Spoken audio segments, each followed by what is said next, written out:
ఈరోజు టీయూడబ్ల్యూజే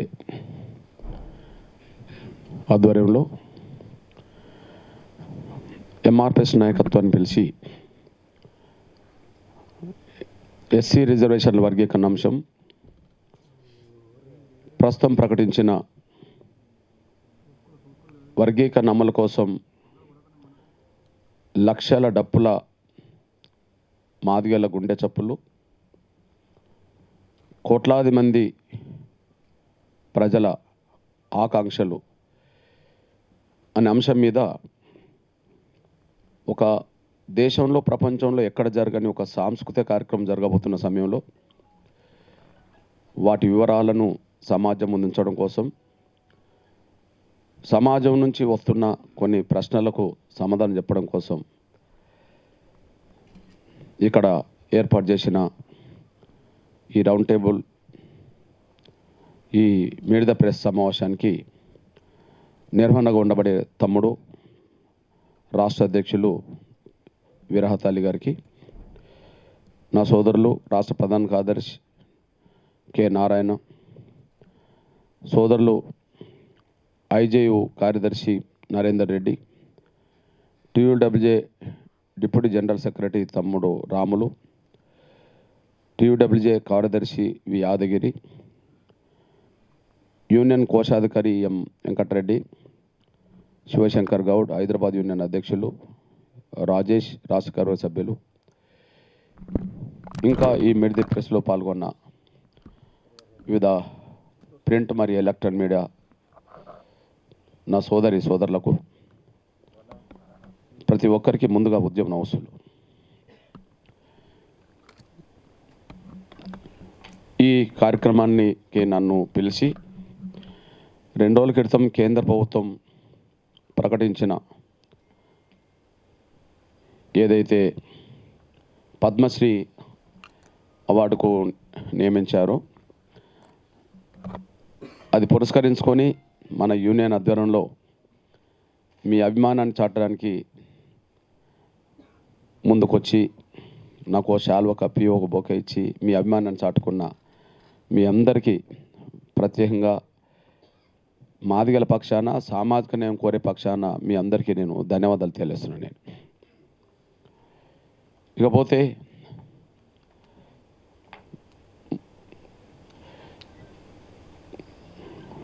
ప్రస్తుతం సుప్రీంకోర్టు తీర్పు ఆగస్టు 1న వచ్చిన తర్వాత ఇవాళ జనవరి 27లో ఉన్నాం. 4 నెలల 26 రోజుల తర్వాత ఇక్కడ మరో సమావేశం జరుగుతుంది. ఇప్పటికే వర్గీకరణ అంశం మీద వ్యతిరేకించే వర్గం వ్యతిరేకిస్తున్న క్రమంలో వర్గీకరణ జరగాల్సిందేనని చెప్పి, వర్గీకరణ జరగకపోవడం వల్ల నష్టపోతున్న వర్గాలన్నీ వర్గీకరణ కోరుకుంటున్న సమయంలో సమాజం కూడా ఎటుండాలనే విషయంలో సీరియస్గా చర్చ పెట్టుకుంటున్నది. ఇది ముఖ్యమైన పాయింట్. సమాజం కూడా ఎటుండాలి అనే విషయంలో చర్చ జరుగుతున్నది. ఈ చర్చలో మొదటి నుంచి ఇప్పటి వరకు ఎస్సీ రిజర్వేషన్ల వర్గీకరణ జరగాల్సిందేననేది సమాజంలో ఉండబడి మొత్తం అన్ని వర్గాల అభిప్రాయం. రాష్ట్రంలో ఉండబడే 59 కులాల్లో తమ జనాభా కంటే మించి లబ్ధి పొందిన వర్గం, ఆ వర్గంలో కొంతమంది స్వార్థపరులు వర్గీకరణ జరగనీయం, సుప్రీంకోర్టు తీర్పును మేము ఒప్పుకోమని చెప్పి మాట్లాడుతున్నారు. నష్టపోయిన వర్గాల్లో మాదిగలతో పాటు మిగతా 57 కులాలు కూడా ఉన్నాయి.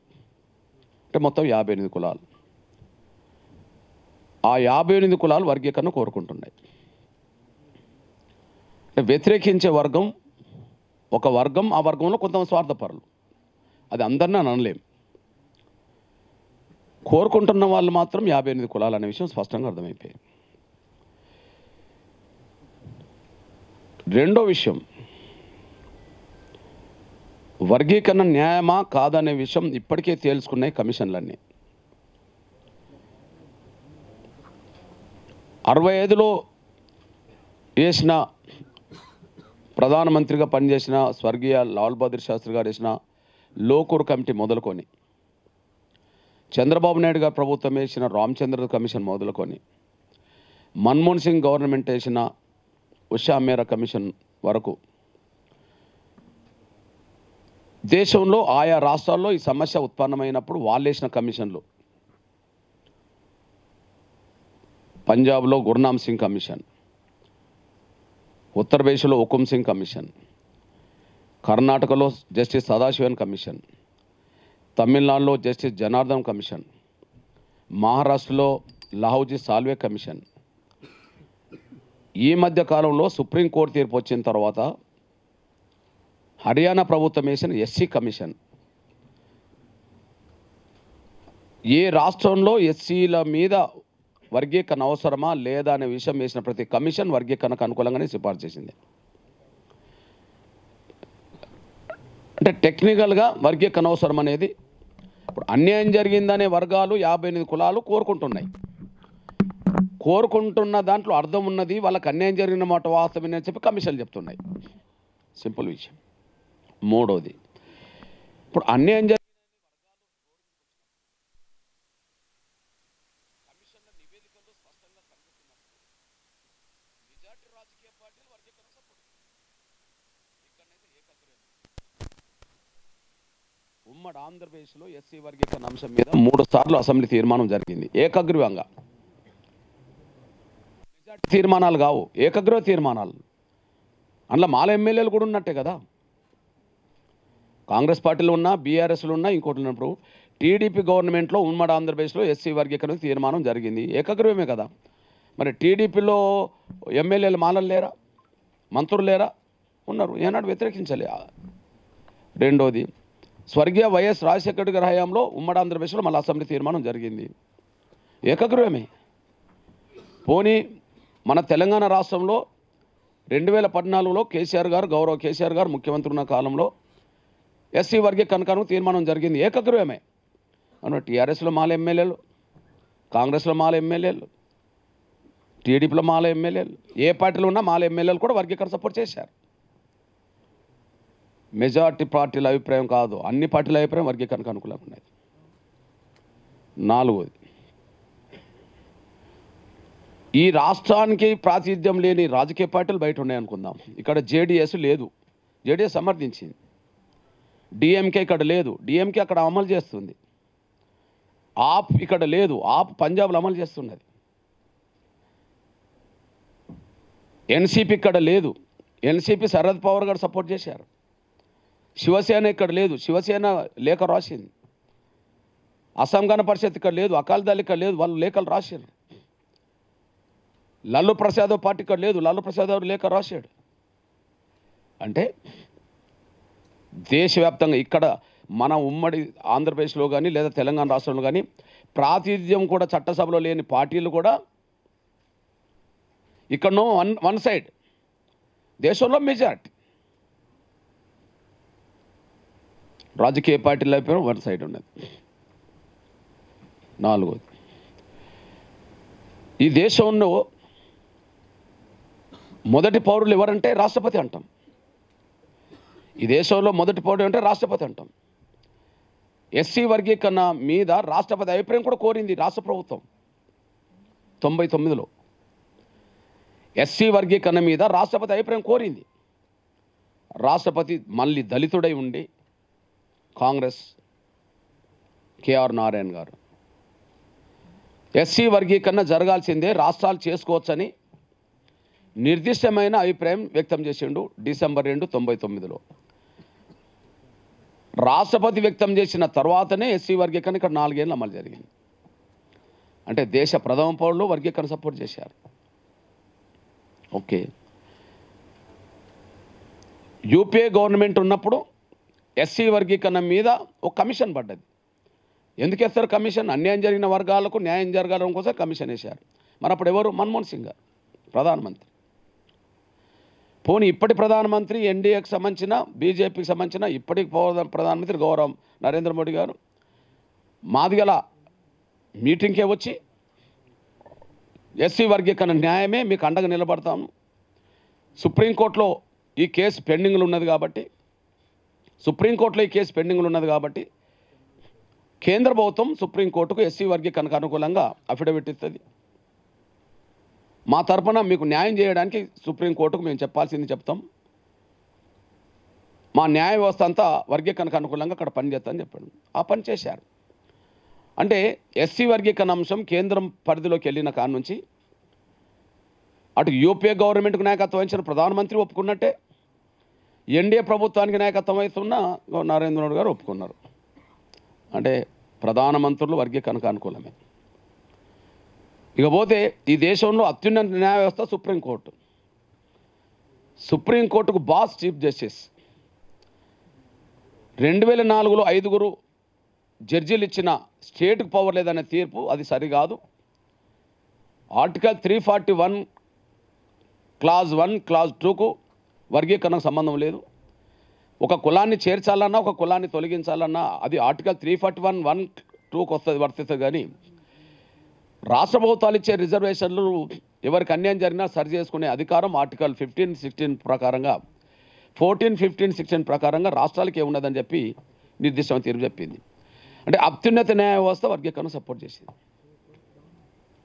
నేను మీ ముందు పెడుతున్నది ఎందుకంటే ఇవన్నీ ఎస్సీలో 59 కులాలు అయితే 58 కులాలు వర్గీకరణ కోరుకుంటున్నాయి.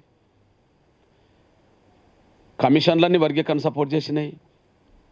మెజార్టీ రాజకీయ పార్టీలు దేశంలో ఇక్కడ అన్ని పార్టీలు రాష్ట్రంలో వర్గీకరణ సపోర్ట్ చేస్తున్నాయి.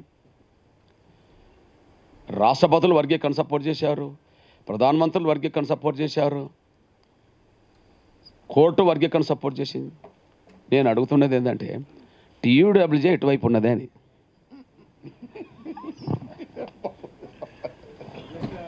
ప్లీజ్ అది కాదు, ఇది మీట్ ది ప్రెస్ మాత్రమే. మీరు నన్ను పిలిచారు, నన్నే కాదు ఎవరినైనా పిలుస్తారు, కానీ స్టాండ్ ఏంది అని. ప్లీజ్ స్టాండ్ తీర్మానం రావనియండి. ఇక ఈ ఉద్యమంలో భాగస్వాములు కాండి. ఎందుకు నేను ఈ మాట మాట్లాడుతున్నంటే మన తెలుగు నేల మీద 2 ఉద్యమాలే బలమైనవి. ఒకటి తెలంగాణ రాష్ట్ర ఉద్యమం, అంతకుముందు నుంచే మొదలైన ఎంఆర్పిఎస్ ఉద్యమం. ప్రధానంగా 2వ విడతగా ఉద్యమం 2001 నుంచి ప్రారంభమై 2013-14 నాటి క్లోజ్ అయిపోయి అనుకుందాం. కానీ ఎంఆర్పిఎస్ 94 నుంచి నిరవధికంగా గ్యాప్ లేకుండా నాన్ స్టాప్గా ఉద్యమం అయితే 30 ఏళ్ళు చేసింది కదా. తెలంగాణ రాష్ట్ర ఉద్యమం జరుగుతున్న సమయంలో ప్రతి సంఘం, ప్రతి పార్టీ, ప్రతి వ్యక్తి నువ్వు అటా ఇటా తెలుసుకున్నది. ప్రతి సంఘం, ప్రతి పార్టీ, ప్రతి వ్యక్తి నువ్వు అటా ఇటా తెలుసుకున్నారు. ఆ లెక్కల్లో టీయూడబ్ల్యూజే కూడా తెలంగాణ రావాల్సిందే, సమాఖ్యాంధ్ర నినాదం తప్పు అని చెప్పగలిగింది, ఉద్యమంలో భాగస్వామ్యం కలిగింది, సాధించడంలో భాగస్వామ్యం అయింది. ఇప్పుడు చెప్పాల్సింది ఉద్యమంలో భాగస్వామ్యం కావాల్సింది, సాధించి పెట్టాల్సింది టీయూడబ్ల్యూజే. అది మాత్రం మీ నుంచి కోరుతున్న ధన్యవాదాలు. ముందు కోరేది అది నెంబర్ 1. అందరు తెలుసుకునే కాడికి వచ్చినప్పుడు మనం కూడా తెలుసుకోవాల్సిందే. కాబట్టి ఖచ్చితంగా మొదటి నుంచి సామాజిక న్యాయం వైపు, ప్రజాస్వామిక ఉద్యమాల వైపు, అన్యాయం జరిగిన ఎవరికైనా వాళ్ళ వైపు నిలబడే ఆలోచన వైపు మొదటి నుంచి టీయూడబ్ల్యూజే నిర్దిష్టమైన పాత్ర పోషిస్తుంది. కనుక ఇక్కడ కూడా ఒక నిర్దిష్టమైన నిర్ణయంతో ఉద్యమంలో భాగస్వాములు కావాలని, లక్ష్య సాధనను సాధించేంత వరకు ఖచ్చితంగా అందులో ప్రధాన భూమిక పోషించాలని చెప్పి నేను విరహతలకి అన్నకు నేను విజ్ఞప్తి చేస్తున్నాను. నేను రామనారాయణ ఓకే సంఘం తరపున. ఇకపోతే ఇప్పుడు ఎందుకు రేపు ఫిబ్రవరి 7న లక్షల డప్పులతో మాదిగల గుండె చప్పుళ్ళు లేదా వర్గీకరణ కోరుకునే వాళ్ళ గుండె చప్పుళ్ళు 58 కులాల కోట్ల మంది ఆకాంక్షలు. ఎందుకంటే వర్గీకరణను కోరుకుంటున్నది ఇప్పుడు అన్ని వర్గాలు అయిపోయినప్పుడు ఇప్పుడు 1 గంట తర్వాత మళ్ళీ బ్రాహ్మణ వైశ్యుల మద్దతు సమావేశం ఉన్నది. కోట్ల గొంతుల ఆకాంక్షలు ఇప్పుడు ఇది. దానికోసం ఫిబ్రవరి 7 నిర్ణయం తీసుకున్నాం. అసలు ఎందుకు తీసుకోవాల్సి వచ్చింది? బహుశా ఇప్పుడు అన్న చెప్పినట్టుగా ప్రపంచంలో వాయిద్యాలు ఉన్నాయి, మన దేశంలో వాయిద్యాలు ఉన్నాయి. చాలా కులాలకు కూడా వాయిద్యాలు ఉన్నాయి. ఓకే, పురాతన కాలం నుంచి ఉండబడే వాయిద్యం మాదిగలకు డప్పు. మీరు ఈ రూపం రాకముందే మీ రూపాన్ని మేము డప్పు రూపంగా ప్రదర్శించాము. మీడియా అనేది రాకముందు, print and electric media, social media రాకముందు వందల సంవత్సరాల క్రితమే ఈ సమాజానికి సమాచారం అందించిన తొలి జర్నలిస్టు డప్పు కదా. అది సమాచారం అందించింది. సావులకు, బతుకులకు, పండుగలకు, అన్నిటికీ శుభ అశుభ కార్యక్రమాలన్నిటికీ అది తమ పాత్ర పోషించింది. చాటింపు ద్వారా పోషించింది. బహుశా ప్రపంచం మొత్తం మీద వాయిద్యాలు ఉన్నాయి. దేశంలో చాలా కులాల వాయిద్యాలు ఉన్నాయి. కానీ ఇప్పుడు వాయిద్యమే ఒక ఉద్యమంగా మారేది మాత్రం దండోర ద్వారా మాత్రమే. వాయిద్యమే ఉద్యమంగా మారిపోతుంది. అంటే మాదిగల ఆకాంక్షలు ఇప్పుడు డప్పు ద్వారానే, ఆ దరువు ద్వారానే ప్రపంచానికి ఆకాంక్షలు తెలియజెప్పాలనే దాని మీదనే 1,00,000 డప్పులు అనుకున్నాం. కానీ అది లక్షలుగా మారింది కాబట్టి జరగబోతుంది. ప్రపంచంలోనే నేను అనుకుంటున్నా మొదటి సాంస్కృతిక ఉద్యమం జరగబోతుంది హైదరాబాద్లో ఇంకొక 10 రోజుల్లో. ఇవాళ 27 10 రోజుల్లో. ఎందుకు చేయాలా? ఇప్పుడు అవసరం ఎందుకు వచ్చింది? సుప్రీంకోర్టు తీర్పు తర్వాత అవసరం రావద్దు. సుప్రీంకోర్టు తీర్పు తర్వాత మేము రోడ్డెక్కే అవసరం రావద్దు. ఎందుకు రావద్దు? సుప్రీంకోర్టు తీర్పు గత తీర్పును రద్దు చేసింది. ఇది అర్థం చేసుకోవాలి. ఎస్సీ రిజర్వేషన్ల వర్గీకరణ 2000 సంవత్సరం నుంచి 2004 నవంబర్ 5 వరకు అమలు జరిగింది. రాష్ట్రపతి 99 డిసెంబర్ 2వ తారీఖు నాడు రాష్ట్ర ప్రభుత్వానికి వర్గీకరణ చేసుకోవచ్చు అని చెప్పి సిఫార్సు చేసినాక ఆ కసరత్తు చేసి కేబినెట్ తీర్మానం చేసి జీవో తీసుకొచ్చింది 2000 సంవత్సరం ప్రారంభంలో. అంటే ఒక నెల తర్వాత అనుకుందాం. 2000 సంవత్సరం నుంచి 2004 నవంబర్ 5 వరకు వర్గీకరణ అమలు జరిగింది. కానీ రాష్ట్ర ప్రభుత్వాలకు అధికారం లేదని చెప్పి ఆనాడు 5 జడ్జీలు దాన్ని పక్కకు పెడితే ఆ తీర్పే తప్పని చెప్పి ఆ జీవోను పునరుద్ధరించింది. మళ్ళా ఇప్పుడు ఆ తీర్పును పక్కకు పెట్టింది కదా, అంతకంటే పై బెంచి 5 జడ్జీలతో కూడిన రాజ్యాంగ ధర్మాసనం వర్గీకరణను తప్పుపట్టింది. అంటే స్టేట్కి పవర్ లేదని తప్పుపట్టింది టెక్నికల్గా. మరి మొన్న జడ్జిమెంట్ ఏం చెప్పింది? లేదా ఆ తీర్పు కరెక్ట్ కాదు, ఆర్టికల్ 341కు దీనికి సంబంధం లేదు, ఒక కులాన్ని తొలగించలేదు, 59 కులాల నుంచి ఒక కులాన్ని తొలగించలేదు, లేదా 59 కులాల్లో ఇంకో కులాన్ని తీసుకొచ్చి కలపలేదు. కాబట్టి స్టేట్కి పవర్ ఉన్నమాట వాస్తవం అని చెప్పేసింది. అంటే ఇప్పుడు ఏ చట్టం పునరుద్ధరించబడ్డట్టు? అంతకుముందున్న వర్గీకరణ చట్టం, రద్దయిన చట్టం పునరుద్ధరించబడ్డది. ఆటోమేటిక్గా పునరుద్ధరించబడాలి. ఎగ్జాంపుల్, తమిళనాడులో గట్లనే పునరుద్ధరించబడ్డది, వర్గీకరణ అమలు జరుగుతుంది. పంజాబ్లో గట్లనే పునరుద్ధరించబడ్డది, వర్గీకరణ అమలు జరుగుతుంది ఇప్పటికీ. హర్యానాలో అంతకుముందు లేనిది ఇప్పుడు మన వర్గీకరణ అమలు చేస్తుండ్రు. 10 రోజుల్లో కమిటీ వేశారు, 10 రోజులు రిపోర్ట్ తెచ్చుకున్నారు, వర్గీకరణ మొదటి క్యాబినెట్లోనే అమలు చేస్తున్నారు. మరి ఇక్కడ సుప్రీంకోర్టు తీర్పు ప్రకారంగా అంతకుముందున్న చట్టం పునరుద్ధరించబడ్డది. దానికి అనుగుణంగా రేవంత్ రెడ్డి గారు కూడా మాట్లాడాడు. ఏం మాట్లాడాడు? భారతదేశంలోనే అన్ని రాష్ట్రాల కంటే ముందు తెలంగాణలో అమలు చేస్తాము అని అన్నాడు. ఇది బయట మాట్లాడింది కాదు కదా, శాసనసభలోనే మాట్లాడిండు కదా, బయట శాసనసభలో మాట్లాడింది కదా. రెండోది, అంతకుముందున్న నోటిఫికేషన్లో కూడా వర్గీకరణ వర్తింపజేస్తుందని కూడా చెప్పేశాడు. రద్దయిన చట్టంలో అంతకుముందున్న నోటిఫికేషన్లు కూడా వర్తింపజేసిండ్రు. ఎగ్జాంపుల్, గత చంద్రబాబు నాయుడు గారి ప్రభుత్వం 2000 సంవత్సరాలు చట్టం తెచ్చింది అనుకుందాం వర్గీకరణ. 99లో నోటిఫికేషన్లు వచ్చినాయి వాటికి కూడా, 98లో నోటిఫికేషన్లు వచ్చిన వాటికి కూడా ఆ 2000 సంవత్సరంలో వర్తింపజేశారు. అప్పటికి ఉద్యోగుల ప్రక్రియ ఎక్కడ మిగిలినా ఆ మిగిలిన దానికి చట్టం వర్తింపజేశారు. రేవంత్ రెడ్డి గారికి అదే మాట అన్నాడు. దానికి ఆర్డినెన్స్ తీసుకొస్తామని చెప్పేశాడు. అంటే 3 మాటలు. నంబర్ 1, భారతదేశంలో అందరికంటే ముందు అమలు చేస్తామని మాట. రెండోది, గత నోటిఫికేషన్లు కూడా వర్గీకరణ వర్తింపజేస్తా అన్నమాట. మూడోది, ఆర్డినెన్స్ తీసుకొస్తా అన్నమాట.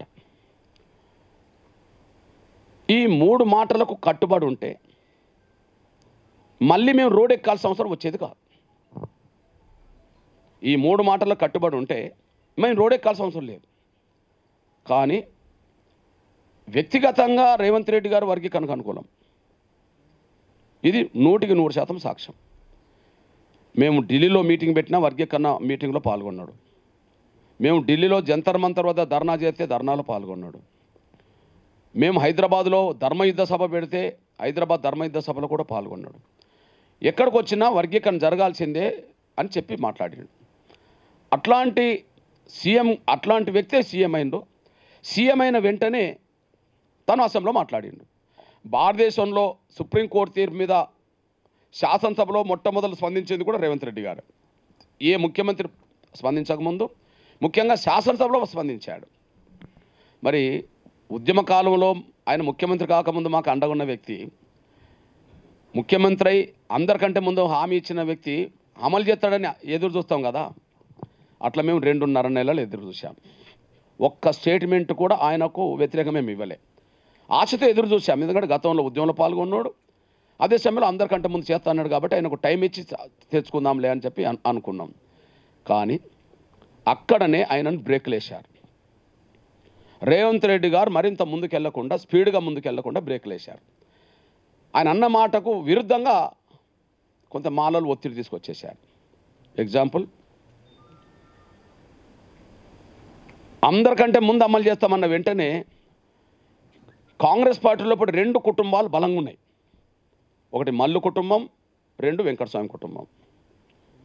ఒకరు డిప్యూటీ సీఎం హోదాలో ఉన్నారు, ఒకరేమో వాళ్ళ అన్న ఎంపీ హోదా ఉన్నారు. ఇక్కడ వెంకటస్వామి కుటుంబంలో 3 ఉన్నారు. 2 ఎమ్మెల్యేలు ఉన్నారు, అన్నదమ్ములు, వాళ్ళ కొడుకు ఎంపీగా ఉన్నాడు. వీళ్ళకు జాతీయ స్థాయి కాంగ్రెస్ పార్టీలో పలుకుబడి ఉన్నాయి. వీళ్ళు వెంటనే అక్కడికి వెళ్ళారు. రేవంత్ రెడ్డి గారు అసెంబ్లీలో ఇట్లా మాట్లాడిండు, మీరు దాన్ని ఆపకుంటే మేము ఇబ్బంది పడతామని చెప్పి ఏదో రకంగా వాళ్ళకు ఉండబడే రాజకీయ పలుకుబడి ఏదైతే ఉన్నదో, ముఖ్యంగా మల్లికార్జున ఖర్గే దగ్గరికి వెళ్ళి, ఆయన మాల కాబట్టి ఒత్తిడి తీసుకొచ్చారు. ఆ ఒత్తిడికి తనేం చేసిండు, తను బయటపడకుండా, దాన్ని బయటపడలేడు. ఎందుకు పడలేదంటే ఎస్సీ వర్గీకరణకు అనుకూలంగా ఎస్సీ ఎస్టీ డిక్లరేషన్ చేసింది చేవెళ్లలో మల్లికార్జున ఖర్గే అధ్యక్షుని హోదాలోనే. కాబట్టి వర్గీకరణకు అనుకూలంగా తీర్పు వచ్చినాక దాన్ని అమలు చేయొద్దని చెప్పి ఆయన నోటు నుంచి అనకుండా వెంటనే రంగం మీకు తీసుకొచ్చింది ఎవరిని? కేసీ వేణుగోపాల్ రంగం తీసుకొచ్చారు. కేసీ వేణుగోపాల్ గారు ఏం ప్రకటన చేశారు ఢిల్లీ నుంచి? ఎస్సీ వర్గీకరణ విషయంలో కాంగ్రెస్ ప్రభుత్వాలు ఎవరు ముందుకు సాగద్దు, జాతీయ కమిటీ నిర్ణయం తీసుకునేంత వరకు ఎస్సీ వర్గీకరణ విషయంలో ఎవరు ముందు అడిగేయద్దు, ఇది రేవంత్ రెడ్డి గారు కూడా ఇది వర్తిస్తుంది అన్నాడు. దేశంలో వాళ్ళకు ఉన్న ప్రభుత్వాలే 3, ఇది రేవంత్ రెడ్డి గారికి వర్తిస్తాను అన్నాడు. రేవంత్ రెడ్డి గారికి ఎందుకు వర్తిస్తా అన్నాడు? అందరికంటే ముందు ఈయన చేస్తా అన్నాడు కాబట్టి. ఓకే, నేను కేసీ వేణుగోపాల్ గారిని అడుగుతున్నా ఈ దీని ద్వారా, అది మీ వ్యక్తిగత అభిప్రాయమా, అధిష్టానం నిర్ణయమా, మీ మాట? కానీ మీ ప్రభావం అయితే కనిపించింది ఇక్కడ. ఎందుకంటే కాంగ్రెస్ అధిష్టాన నిర్ణయమే కాకపోతే సూత్రరీత్యా కాంగ్రెస్ పార్టీ వర్గీకరణకు అనుకూలమని మేము విశ్వసిస్తున్నాం. పంజాబ్లో ఎస్సీ వర్గీకరణ 75లో చేసింది కాంగ్రెస్, జైల్ సింగ్ ముఖ్యమంత్రిగా. పంజాబ్లో ఎస్సీ వర్గీకరణ చేసింది 75లో జైల్ సింగ్ ముఖ్యమంత్రి ఉన్నప్పుడు వర్గీకరణ చేశారు, ఎస్సీ వర్గీకరణ చేశారు. సూత్రరీత్యా వర్గీకరణకు అనుకూలమే కదా. ఉషా మేరా కమిషన్ వేసింది యూపీఏ గవర్నమెంటే కదా. రాహుల్ గాంధీ గారు మన హైదరాబాదులో ఒక హోటల్లో ఎడిటర్స్ మీట్లో ఎస్సీ వర్గీకరణకు కాంగ్రెస్ కట్టుబడి ఉన్నది, యూపీఏ పార్టీలన్నిటితో ఒప్పించి వర్గీకరణకు అనుకూలంగా నిర్ణయం తీసుకుంటామని చెప్పిండు కదా. గద్వాల సభలో ఎస్సీ వర్గీకరణకు అనుకూలంగా ఆయన ఓపెన్ స్పీచ్ ఇచ్చిండు కదా. రాజశేఖర్ రెడ్డి గారి కాలం నుంచి రేవంత్ రెడ్డి కాలం వరకు ఎస్సీ వర్గీకరణకు అనుకూలంగా కాంగ్రెస్ పార్టీ మేనిఫెస్టో పెట్టింది కదా, డిక్లరేషన్ చేసింది కదా. రాహుల్ గాంధీ గారు ప్రాతినిధ్యం వహిస్తున్న, నిన్నటి వరకు సోనియా గాంధీ గారు ప్రాతినిధ్యం వహించిన సొంత రాష్ట్రం అని చెప్పబడుతున్న చట్టసభలకు వెళ్ళడానికి యూపీలో 2012లో ఎస్సీ వర్గీకరణ చేస్తామని చెప్పి డిక్లరేషన్లో మొదటి పాయింట్లో పెట్టారు కదా. మరి తెలంగాణలోనే వర్గీకరణ విషయంలో ముందు అడిగేస్తుంటే జాతీయ కమిటీ ఆమోదం లేకుండా ప్రభుత్వాలు ముందు అడిగేద్దనే మాట ఎందుకన్నారు? ఇవన్నీ జాతీయ కమిటీ ఆమోదం లేకుండానే జాతీయ అధ్యక్షుడు చేవెళ్ళ డిక్లరేషన్ చేసిపోయాడా? జాతీయ కమిటీ ఆమోదం లేకుండానే కాంగ్రెస్ పార్టీ అధ్యక్షురాలు హోదాలో ఉన్నప్పుడు సోనియా గాంధీ గారు యూపీలో మేనిఫెస్టోలో పెట్టిందా? జాతీయ కమిటీ అధ్యక్షుడు హోదాలోనే మరి రాహుల్ గాంధీ గారు గద్వాల సభలో మాట్లాడిండా? ఆమోదం లేకుండానే మాట్లాడిండా?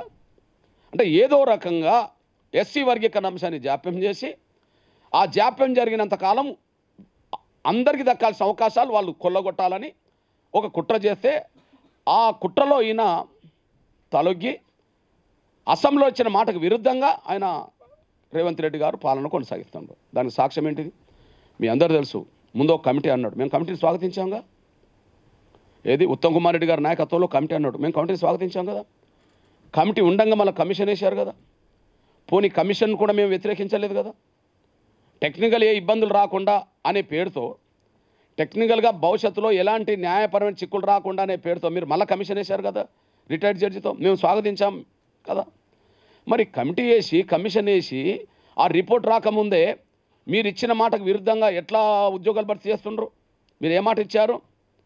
గత నోటిఫికేషన్లో కూడా వర్గీకరణ వర్తింపజేసే ఉద్యోగాలు భర్తీ చేస్తూ అన్నారు. మరి మీరు ఏం చేశారు? కమిటీ వేసింది మీరే, కమిషన్ వేసింది మీరే. గత నోటిఫికేషన్లకు వర్గీకరణ వర్తింపజేస్తా అనే మాట కట్టుబడి లేకుండా, కమిటీ కమిషన్ రిపోర్ట్ రాకుండానే, వర్గీకరణ లేకుండానే 11,000 టీచర్ పోస్టులు భర్తీ చేశారు కదా. గ్రూప్ 1, గ్రూప్ 2, గ్రూప్ 3 భర్తీ చేయడానికి రంగం సిద్ధం చేసుకుంటున్నారు కదా. ఇది మాటకు విరుద్ధమే కదా. నష్టపోయేది ఎవరు? మాలలు లబ్ధి పొందుతారు. మాదిగలతో పాటు మిగతా 57 కులాలు, మొత్తం 58 కులాలు నష్టపోతున్నాయి. అంటే తన మాట నిలబెట్టుకోలేని పరిస్థితిలో ఎందుకు పడ్డారు? అంటే వాళ్ళ ఒత్తిడికి తలొగ్గినట్టే కదా. వాళ్ళ ఒత్తిడి తలొగ్గినట్టే కదా. మేము సూత్రరీత్యా కాంగ్రెస్ వ్యతిరేకమని చెప్పలేం. సూత్రరీత్యా కాంగ్రెస్ అనుకూలమని చెప్పడానికి 10 ఆధారాలు ఉన్నాయి. కాంగ్రెస్ వ్యతిరేకమని చెప్పడానికి వీలు లేదు. కానీ అదే కాంగ్రెస్లోనే పలుకుబడి గల వర్గం మాల వర్గందే. మాదిగలకే దిక్కు లేదు కాంగ్రెస్ పార్టీలో ఆ స్థాయి పలుకుబడి. ఇంకా మిగతా మా 57 కులాలకి ఎక్కడుంటాయి? మాదిగలకు తెలంగాణలోను ఉమ్మడి ఆంధ్రప్రదేశ్లోను అతిపెద్ద జనాభా గల మాదిగలకే కాంగ్రెస్ పార్టీలో ఆ స్థాయిలో ప్రాతినిధ్యం ఉండదు. సాక్ష్యం ఏంటిది? మొన్నటి జరిగిన పార్లమెంట్ ఎన్నికల్లో తెలంగాణలో అతిపెద్ద జనాభా గల మాదిగలకు కనీసం 3 స్థానాలు ఒకటి కూడా ఇవ్వలేదు కదా. ఆంధ్రప్రదేశ్లో 4 ఎస్సీ రిజర్వేషన్ ఉంటే ఓడిపోయే కాడ కూడా 4లో మాదిగలకు ఒకటి ఇవ్వలేదు కదా. ఆడ జనరల్ సీట్ కూడా మళ్ళీ కొప్పుల రాజు అంటే నెల్లూరులో తెచ్చుకున్నాడు కదా. అక్కడ 5, ఇక్కడ 3, 8లో ఒకటి మాదిగలకు లేదు. దీన్ని బట్టి అర్థం చేసుకుంటే వాళ్ళ పలుకుబడి ఎక్కడ ఉన్నదో మనం చెప్పుకోవచ్చు. మీ సోదరుడిగా నేను చెప్తున్నా, నేను కాంగ్రెస్లో వాళ్ళ పలుకుబడి ఇప్పటి నుంచి కాదు, నేను పుట్టక ముందు స్టార్ట్ అయింది, ఇప్పటికీ కొనసాగుతుంది. 3 ఆధారాలు చెప్తాను నేను. 3 ఆధారాలు చెప్తా. ఈ దేశంలో దళిత వర్గాల నుంచి కాంగ్రెస్ పార్టీ ఒక ముఖ్యమంత్రి చేయాలనుకున్నది. మొదటి ముఖ్యమంత్రిని మాలని చేసింది కదా దామోదర్ సంజయ్, అప్పటి నేను పుట్టలే. కాంగ్రెస్ పార్టీ కూడా జాతీయ అధ్యక్షుని ఒక దళితుని చేయాలనుకున్నది, అది కూడా దామోదర్ సంజయ్నే చేసింది కదా. ఇప్పుడు మల్లికార్జున ఖర్గే కూడా కర్ణాటకలో మాల అని చెప్పబడుతున్నది కదా. అంటే వాళ్ళ పలుకుబడి అక్కడి నుంచి ఉన్నది కదా. యూపీఏ గవర్నమెంట్ నడిచినప్పుడు వర్గీకరణ మీద ఒక అడుగు కూడా ముందుకు వెళ్లకుండా వీళ్ళు ఆపగలిగినారు. కమిషన్ వేసింది వాళ్ళే. కమిషన్ రిపోర్ట్ మాకు అనుకూలంగా వచ్చినాక దాన్ని ముందుకు తీసుకెళ్లకుండా ఆపగలిగినారు. ఎగ్జాంపుల్, కనీసం సుప్రీంకోర్టులో విచారణ జరిగే సమయానికి ఒక అఫిడవిట్ ఇవ్వమన్నాం, అఫిడవిట్ ఇవ్వకుండా ఆపినరు. ఎవరు ఆపినరు? యూపీఏ గవర్నమెంట్లో 3 నడిపినరు. సోనియా గాంధీ గారు యూపీఏ చైర్పర్సన్, ఆడ సలహాదారుడు కొప్పుల రాజు మాలైపోయాడు. రాహుల్ గాంధీ యువనేతగా ఆయనకు సలహాదారుడు రాజశేఖర్ ఐఏఎస్ మాలైపోయాడు. ప్రధానమంత్రి కార్యాలయంలో కాంతారావు అనే మాలైన ఐఏఎస్ అధికారి సెక్రటరీ అయిపోయాడు. ఈ దేశాన్ని 3 నడిపితే 3 దగ్గర సలహాదారులు వీళ్ళు అయిపోయినారు. క్యాబినెట్ మంత్రులు వాళ్ళు అయిపోయినారు. దేశంలో చక్రం తిప్పే కాడ వెంకటస్వామి గారు ఉన్నారు. నిన్న ఒక చింతమోహన్ అనేటైనా సీనియర్ కాంగ్రెస్ నాయకుడు ఒక ప్రకటన చేశాడు, వర్గీకరణ చేస్తానట దేశం 2గా విడిపోతుందట. వాళ్ళు ఏ స్థాయికి వెళ్ళిపోయి మాట్లాడుతున్నారో అర్థం చేసుకుంటారు. వర్గీకరణ చేస్తే దేశమే 2గా విడిపోతుందనే స్థాయికి వచ్చిన వాళ్ళు, వాళ్ళ పలుకుబడి కాంగ్రెస్లో ఉన్నది కదా. మీ అన్నగా మీ సోదరుడు చెప్తున్నా, టీడీపీలో మాలలు లేరా? చంద్రబాబు నాయుడు వర్గీకరణ చేయలేదా? బీజేపీలో మాలలు లేరా? గౌరవ నరేంద్ర మోడీ గారు అఫిడవిట్ ఇచ్చే కాడ మాలలకు తలొగ్గాను ఆపిండా? మరి కాంగ్రెస్లో మాలలు శాసిస్తే వీళ్ళు పడి ఉంటారు కదా. రేవంత్ రెడ్డి గారు వాళ్ళ ఒత్తిడికి తలొగ్గే కదా ఇప్పుడు నోటిఫికేషన్లకు వర్గీకరణ వర్తింపజేయకుండా ఉద్యోగాలు భర్తీ చేసింది, ఇంకా భర్తీ చేస్తామంటుండ్రు కదా. ఇట్లాంటి పరిస్థితుల్లో ఒకవైపు మాదిగలు కండ్ల ముందు నష్టపోతుండ్రు, మా 57 కులాలు మళ్ళీ కండ్ల ముందు నష్టపోతున్నాయి. బాధ ఏంటంటే సుప్రీంకోర్టు తీర్పు వచ్చిన తర్వాత కూడా అది అమలు కాకుండా 4 నెలలు 25 రోజులు గడిచిపోయింది కదా. ఒక విషయం గుర్తు చేస్తున్నా, 2004లో సుప్రీంకోర్టు తీర్పు అంతకుముందున ఎస్సీ వర్గీకరణ చట్టాన్ని రద్దు చేసింది అనుకుందాం. సుప్రీంకోర్టు తీర్పు వచ్చిన 24 గంటల్లోనే రద్దు చేయించుకున్నారు వీళ్ళు. సుప్రీంకోర్టు తీర్పే ఫైనల్ కాబట్టి సుప్రీంకోర్టు ఎస్సీ వర్గీకరణను తప్పుపట్టింది. అంటే టెక్నికల్గా రాష్ట్రాలకు అధికారులు తప్పుపట్టింది కాబట్టి చంద్రబాబు తీసుకున్న ఒక చట్టాన్ని వెంటనే రద్దు చేయమంటే 24 గంటల్లో రద్దు చేశారు. అంటే సుప్రీంకోర్టు తీర్పు ఎస్సీ వర్గీకరణకు వ్యతిరేకంగా వస్తున్నామో 24 గంటల్లో ఆ వర్గీకరణ వ్యతిరేక తీర్పును అమలు చేసుకొని వర్గీకరణ రద్దు చేశారు. అదే సుప్రీంకోర్టు అంతకంటే అత్యున్నత ధర్మాసనము వర్గీకరణ కరెక్టే అంటే దాన్ని మాత్రం అమలు కాకుండా అడ్డుపడుతుండ్రు. వాళ్ళు ఎంత పలుకుబడి. 2004లో కాంగ్రెసే ఎస్సీ వర్గీకరణ సుప్రీంకోర్టు రాష్ట్రాలకు అధికారం లేదని జడ్జిమెంట్ ఇచ్చినప్పుడు కాంగ్రెస్ అధికారం లేదు రాజశేఖర్ గారు. అంటే రాజశేఖర్ గారి కాలంలో వర్గీకరణ వ్యతిరేక తీర్పును వర్గీకరణ వ్యతిరేకతను వెంటనే అమలు చేశారు. ఇప్పుడు రేవంత్ రెడ్డి గారు కాంగ్రెసే. మరి ఇక్కడ మాత్రం 4 నెలల 25 రోజులు గడిచిపోతున్నది, అనుకూలమైన తీర్పును అమలు చేస్తలేరు. మరి అప్పుడు రద్దు చేయించింది ఎవరు? కాంగ్రెస్లో మాలలే. తీర్పు మాకు అనుకూలంగా వచ్చింది, దాన్ని రద్దు చేయండి, వర్గీకరణ రద్దు చేయండి, రద్దు చేయించుకున్నారు. ఇప్పుడు తీర్పు మాదిగలకు అనుకూలంగా వస్తే ఖచ్చితంగా మేము దాన్ని ఆమోదించము, దాన్ని అమలు చేయొద్దని చెప్తున్నారు. ఇప్పుడు ఇది వాళ్ళు శాసించే కాడు ఉన్నట్టే కదా. కాబట్టి అత్యంత శక్తివంతమైన వర్గం వాళ్ళు మాదిగలు. కానీ మా 57 కులాలకు సంబంధించిన వాళ్ళు కానీ, మాదిగల్లో కొంత గొంతు ఉండవచ్చు, మాదిగల్లో కొంత శక్తి ఉండవచ్చు, మాట్లాడడానికి కొంత జనం ఉండవచ్చు. మిగతా 57 కులాల పరిస్థితి అది కూడా లేదు కదా. ఇది వాస్తవమే కదా. అందరికైతే న్యాయం జరగాలి కదా. మా జనాభా కంటే మేము మించి కోరుతున్నామా? ఇన్నాళ్ళు మీరు అందరి జనాభా కంటే మించి మీరు తీసుకున్నారు. అందరి జనాభాకు తగ్గాల్సిన అవకాశాలు మీరే తీసుకుంటారని రుజువు అవుతున్నది. ఇట్లాంటి పరిస్థితుల్లో వాళ్ళ పలుకుబడిని మేము ఎదుర్కోవాల్సి వస్తుంది. ఎగ్జాంపుల్, ఇప్పుడు వర్గీకరణ వ్యతిరేకించే రోడ్డు మీదకి వచ్చే కుటుంబం పరిస్థితి ఎట్లున్నదంటే, తెలంగాణను అడ్డుకోవడానికి లాస్ట్ పాత్ర ఎట్లయితే లగడపాటిచ్చి అడ్డుపడ్డాడో, ఇప్పుడు వెంకటస్వామి కొడుకు అడ్డం పడతాడు. తెలంగాణను అడ్డుకోవడానికి లగడపాటి పాత్ర మన అందరికీ మనసులో ఉన్నదా లేదా? మనందరికీ తెలుసు. డిసెంబర్ 9, 2009 తెలంగాణకు అనుకూలంగా పార్లమెంట్లో ప్రకటన వచ్చింది. అప్పుడు మనం నేను జయశంకర్ గారు నిమ్మరసం ఇచ్చాం కేసీఆర్ గారికి, వదిలిపెడదాం. ఆ ప్రకటనను మళ్ళీ వెనుకకు నెట్టేసింది డిసెంబర్ 23. అంటే మనకు అనుకూలంగా ప్రకటన వచ్చిన వెంటనే దాన్ని మళ్ళీ వెనుకకు నెట్టేసే పాత్ర పోషించింది సీమాంధ్రలో ఒక కృత్రిమ ఉద్యమం వచ్చి లేచారు. డిసెంబర్ 23 మళ్ళీ తెలంగాణ ప్రకటన వెనుకకు పోయిన కానుంచి మళ్ళీ పార్లమెంట్లో మళ్ళీ తెలంగాణ వచ్చేంతవరకు మళ్ళీ 4 ఏళ్ళు గడిచిపోయింది. అప్పుడే 1000 మంది పైగా చనిపోయింది పిల్లలు. అంటే తెలంగాణకు అనుకూలంగా ప్రకటనను కూడా వెనుకకు నెట్టేసిన శక్తి వాళ్ళకు ఉన్నది కదా. అప్పుడు అంటే రాజకీయ శక్తి, ఆర్థిక శక్తి వాళ్ళకు ఉన్నదా లేదా? మనకు అనుకూలంగా పార్లమెంట్లో ప్రకటన వచ్చిన తర్వాత మళ్ళీ దాన్ని వెనుకకు నెట్టేశారు లేదా? 15 రోజులు తిరగకముందే డిసెంబర్ 9, డిసెంబర్ 23 అంటే 2 వారాల్లోనే మొదటి ప్రకటనను అదే పార్లమెంట్లో వెనుకకు నెట్టేశారు. ఆ శక్తి వాళ్ళకు ఉన్నది కదా, ఆర్థిక రాజకీయ శక్తి. దానివల్ల 4 ఏళ్ళు జాప్యం జరిగింది కదా. ఆ జాప్యం వల్ల పిల్లలు 1000 మంది ప్రాణాలు కోల్పోయింది కదా. సేమ్ ఇప్పుడు సుప్రీంకోర్టు తీర్పు వచ్చిన తర్వాత, అనుకూలంగా వచ్చిన తర్వాత దీన్ని అమలు కాకుండా అడ్డుకోవడానికి అదే రాజకీయ ఆర్థిక శక్తి అడ్డం పడుతుంది మాకు. తెలంగాణ రాష్ట్ర ఏర్పాటుకు సీమాంధ్ర రాజకీయ పెట్టుబడిదారు వర్గం ఎట్లయితే అడ్డం పడ్డదో, దానివల్ల 4 ఏళ్ళు గ్యాప్ వస్తే ఎంతైతే త్యాగాలు జరిగినాయో ఇక్కడ వర్గీకరణ అడ్డుకోవడానికి అదే కుటుంబం అడ్డం పడుతుంది. అట్లాంటి పరిస్థితి. లగడబాటి పారిశ్రామికవేత్తే, వివేక్ కుటుంబం పారిశ్రామికవేత్త కుటుంబమే. లగడబాటి రాజకీయ నాయకుడు చట్టసభలు ఉన్నోడే, ఇప్పుడు వివేక్ కూడా చట్టసభలు ఉన్నది. ఓకే, వాళ్ళకు మాకు తేడేంటిది? వాళ్ళు ఏకకాలంలో చట్టసభలో 3 పదవులు ఉన్నాయి. వాళ్లకు ఏకకాలంలో 3 చట్టసభలో పదవులు ఉన్నాయి. భారతదేశంలో ఏకకాలంలో చట్టసభలో 3 పదవులు ఏకకాలంలో పొందేంత శక్తి కాంగ్రెస్లో 3కే ఉన్నది. అది ఒకరి సోనియా గాంధీ కుటుంబం అయితే, 2 మాల కుటుంబాలే. మళ్ళా భారతదేశంలో ఏకకాలంలో చట్టసభలో 3 పదవులు పొందేంత శక్తి ఎవరికి ఉన్నదంటే వాళ్ళకే ఉన్నది, సోనియా గాంధీ కుటుంబం తర్వాత. ఇప్పుడు సోనియా గాంధీ గారు ఉన్నారు. అసలు వాళ్ళ తీర్మానం ఒకటి ఉన్నది, మీ దృష్టికి తీసుకొస్తాను. రాజస్థాన్లో ఒక తీర్మానం చేశారు వాళ్ళ జాతీయ కమిటీ CWC. ఏం తీర్మానం చేశారు?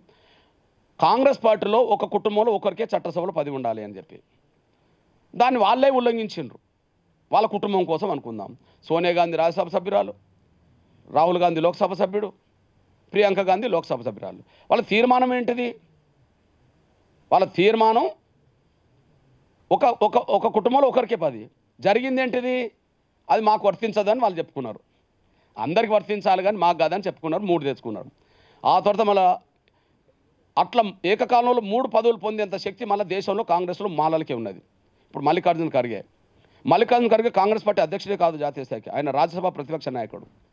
వాళ్ళ కొడుకు ఇప్పుడు సిద్ధరామయ్య గవర్నమెంట్లో మంత్రి, వాళ్ళ అల్లుడు బిడ్డనిచ్చిన భర్త, వాళ్ళ అల్లుడు గుల్బర్గా ఎంపీ, ముగ్గురు ఉన్నారు. ఓకే, మళ్ళీ ఇదే తెలంగాణకు వస్తే మన మాలలోనే ముగ్గురు ఉంటారు. సహజంగా కాంగ్రెస్ అంటే రెడ్ల ఆధిపత్యం ఉన్నది అంటారు, సహజమే. మొదటి నుంచి కాంగ్రెస్లో ముఖ్యమంత్రులు అంటే ఎవరు ఉంటారంటే ఎక్కువ మంది లెక్క అంతా పెట్టుకుంటే ఓ పివి నరసింహారావు, జలగంగారావు తప్పితే మిగతా అంతా మా నరసన్నోళ్ళది వస్తుంది కథ. ఓకే, నేనంటే కాంగ్రెస్ పార్టీ అంటే అగ్రకులాల్లో రెడ్లాధిపత్యం అనే మాట అందరం ఒప్పుకుంటాం. కానీ ఆ రెడ్లు కూడా ఏకకాలంలో 2 పదవుల కంటే దాటలే, 3 రాలే. ఎగ్జాంపుల్ ఇప్పుడు చూడండి, ఉత్తమ్ కుమార్ రెడ్డి గారు భార్య, ఇద్దరు. జానారెడ్డి ఇద్దరు కొడుకులు, ఒకరు ఎమ్మెల్యే ఒక ఎంపీ. లేదా కోమటిరెడ్డి వెంకటరెడ్డి, కోమటిరెడ్డి రాజగోపాల్ రెడ్డి, ఇద్దరు. ఏకకాలంలో ఇద్దరు పొందే కాడికి వచ్చిన కుటుంబాలు, కానీ మూడోది వచ్చిందా ఇప్పుడు రాలే. ఆ 2 మాలలు కూడా పొందగలుగుతారు, కానీ రెడ్లు పొందింది కూడా మాలలు పొందగలుగుతారు. మల్లు బట్టి విక్రమార్క, మల్లు రవి ఇద్దరు పొందినరా లేదా? కానీ 3 పదవులు ఏకకాలంలో రెడ్లకు ఉన్నాయి, ఇప్పుడేమన్నా లేవు, కానీ మాలలకు ఉన్నాయి. ఓకే, బెల్లంపల్లి ఎమ్మెల్యే ఎవరు? వెంకటస్వామి కొడుకేగా. చెన్నూరు ఎమ్మెల్యే ఎవరు? వెంకటస్వామి కొడుకే కాదు. పెద్దపల్లి ఎంపీ ఎవరు? ఈయన కొడుకేగా. అంటే ఏకకాలంలో కాంగ్రెస్ పార్టీలో 3 పదవులు పొందేంత శక్తి వాళ్ళకు ఉన్నది. నేను భారతదేశంలో 20 రాష్ట్రాలకు పైగా తిరిగి వస్తున్న వర్గీకరణ అంశం మీద. దళిత వర్గాల నుంచి వేల కోట్లు, లక్షల కోట్ల రూపాయల పారిశ్రామికవేత్త కుటుంబం స్థాయికి ఎదిగింది ఆ కుటుంబమే.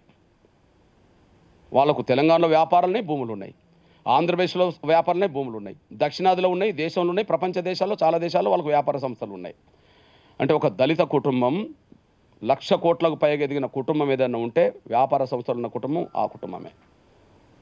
మూడోది, ప్రధాన మీడియా దేశంలో దళితుల చేతులు ఎక్కడ లేదు. ఎలక్ట్రానిక్ మీడియా, ప్రింట్ మీడియా, ప్రధాన మీడియా దేశంలో దళిత వర్గాల నుంచి ఎవరికి లేదు. కానీ V6 వెలుగు ప్రధాన మీడియా కదా, మరి V6 వెలుగు ప్రధాన ఎలక్ట్రానిక్ మీడియా, ప్రింట్ మీడియా మరి వాళ్ళ చేతులు ఉన్నది. అంటే భారతదేశంలోనే అత్యంత శక్తివంతమైన రాజకీయ కుటుంబం అది. భారతదేశంలోనే దళిత వర్గాల నుంచి ఎదిగిన 1,00,000 కోట్ల రూపాయల సంపాదన గల కుటుంబం అది. భారతదేశంలోనే సొంత మీడియాను శక్తివంతంగా నడుపుకునేంత కుటుంబం అది. మాకు అందులో ఏమన్నా ఉన్నాయా? ఉంటే మేము ఉద్యమం వచ్చేదా? ఉద్యమం నిలబడేదా? లేవు. ఇట్లాంటి సమయంలో మళ్ళీ చెప్తున్నాం, కాంగ్రెస్ పార్టీ సూత్రరీత్యా వర్గీకరణకు అనుకూలమే. కానీ ఏ పార్టీలో లేనంత కాంగ్రెస్లో మాలల పలుకుబడే మాత్రమే, కాంగ్రెస్లోనే మాలల పలుకుబడి ఉంటాయి. ఆ పలుకుబడికి తలొగ్గడం వల్లనే జాప్యం జరుగుతుంది. 3 కారణాలు. సుప్రీంకోర్టులో ఆనాడు అఫిడవిట్ ఇవ్వకపోవడానికి కారణం యూపీఏ గవర్నమెంట్ ఉన్నప్పుడు వీళ్ళ ఒత్తిడే. ఆనాడు తీర్పు ప్రకారం పార్లమెంట్లో బిల్లు పెట్టాలి, బిల్లు పెట్టద్దని అడ్డం పడ్డది వీళ్ళే. ఆనాడు 2004 తీర్పు ప్రకారం రాష్ట్రాలకు అధికారం లేదు, పార్లమెంట్కు ఉన్నది అన్నది. అన్నప్పుడు పార్లమెంట్లో బిల్లు పెట్టకుండా అడ్డం పడ్డది వాళ్ళే కదా. ఈ 20 ఏళ్ళు మేము చెలో ఢిల్లీ ఎందుకు పిలుపునిచ్చాం? మరి మేము పార్లమెంట్లో బిల్లు పెట్టమని చెలో ఢిల్లీ ఇచ్చాం. ఎందుకంటే అప్పటి తీర్పు ప్రకారం 2004 తీర్పు ప్రకారం, అప్పటి తీర్పు ప్రకారం పార్లమెంట్లో బిల్లు పెట్టమని మేము పోరాటం చేశాం. మరి మాలమహానాడు పార్లమెంట్లో బిల్లు పెట్టద్దని కదా ఢిల్లీలో ఉద్యమాలు చేసింది. మా ప్రాణం ఉండగా పార్లమెంట్లో బిల్లు రానియమని చెప్పి హర్ష కుమార్ ప్రకటన చేశాడు కదా. వెంకటస్వామి రింగు తిప్పిండు కదా, వివేక్ అడ్డం పడ్డాడు కదా, చింతమోహన్ అడ్డం పడ్డాడు కదా, జేడీసీలం అడ్డం పడ్డాడు కదా ఆ రోజుల్లో. అంటే పార్లమెంట్లో బిల్లు కాకుండా అడ్డం పడ్డది వాళ్ళే, సుప్రీంకోర్టుకు అఫిడవిట్ కాకుండా అడ్డం పడ్డది వాళ్ళే. మన కళ్ళ ముందు కనిపిస్తున్న సత్యం. ఇప్పుడు అడ్డం పడుతున్నది వాళ్ళే. ఇట్లాంటి పరిస్థితుల్లో కాంగ్రెస్ పార్టీ సూత్రరీత్య వర్గీకరణకు అనుకూలమని ఆధారాలనే కానీ ఏ పార్టీలో లేనంత పలుకుబడి ప్రభుత్వాలను శాసించే కాడ వాళ్ళు ఉన్నారు. ఇప్పుడు రేవంత్ రెడ్డి గారి పరిస్థితి ఎట్లున్నదంటే, ఆయన వర్గీకరణకు అనుకూలంగా ఉన్నట్టుగానే ఉంటాడు, కానీ ఒక అడుగు కూడా ముందుకెళ్ళే పరిస్థితి కనిపించట్లేదు. ఆ స్థాయిలో శాసిస్తున్నారు. మాలల నేషం కూడా మీద తీసుకొస్తూ ఈ నేపథ్యంలోనే మాదిగల ఆవేదన, మిగతా 57 కులాల ఆవేదన, లక్షల డప్పుల గుండె చప్పులు అనే పేరుతో అన్ని వర్గాల మద్దతు ఉన్నది కాబట్టి కోట్ల మంది ఆకాంక్షలు అనే పేరుతో ఒక మహత్తరమైన సాంస్కృతిక కార్యక్రమం జరగబోతుంది. ఆ కార్యక్రమం అనేది వర్గీకరణ తక్షణం అమలు చేయించుకోవడం అనే ఒక డిమాండ్ తోటి తప్ప ఇంకోటి కాదు.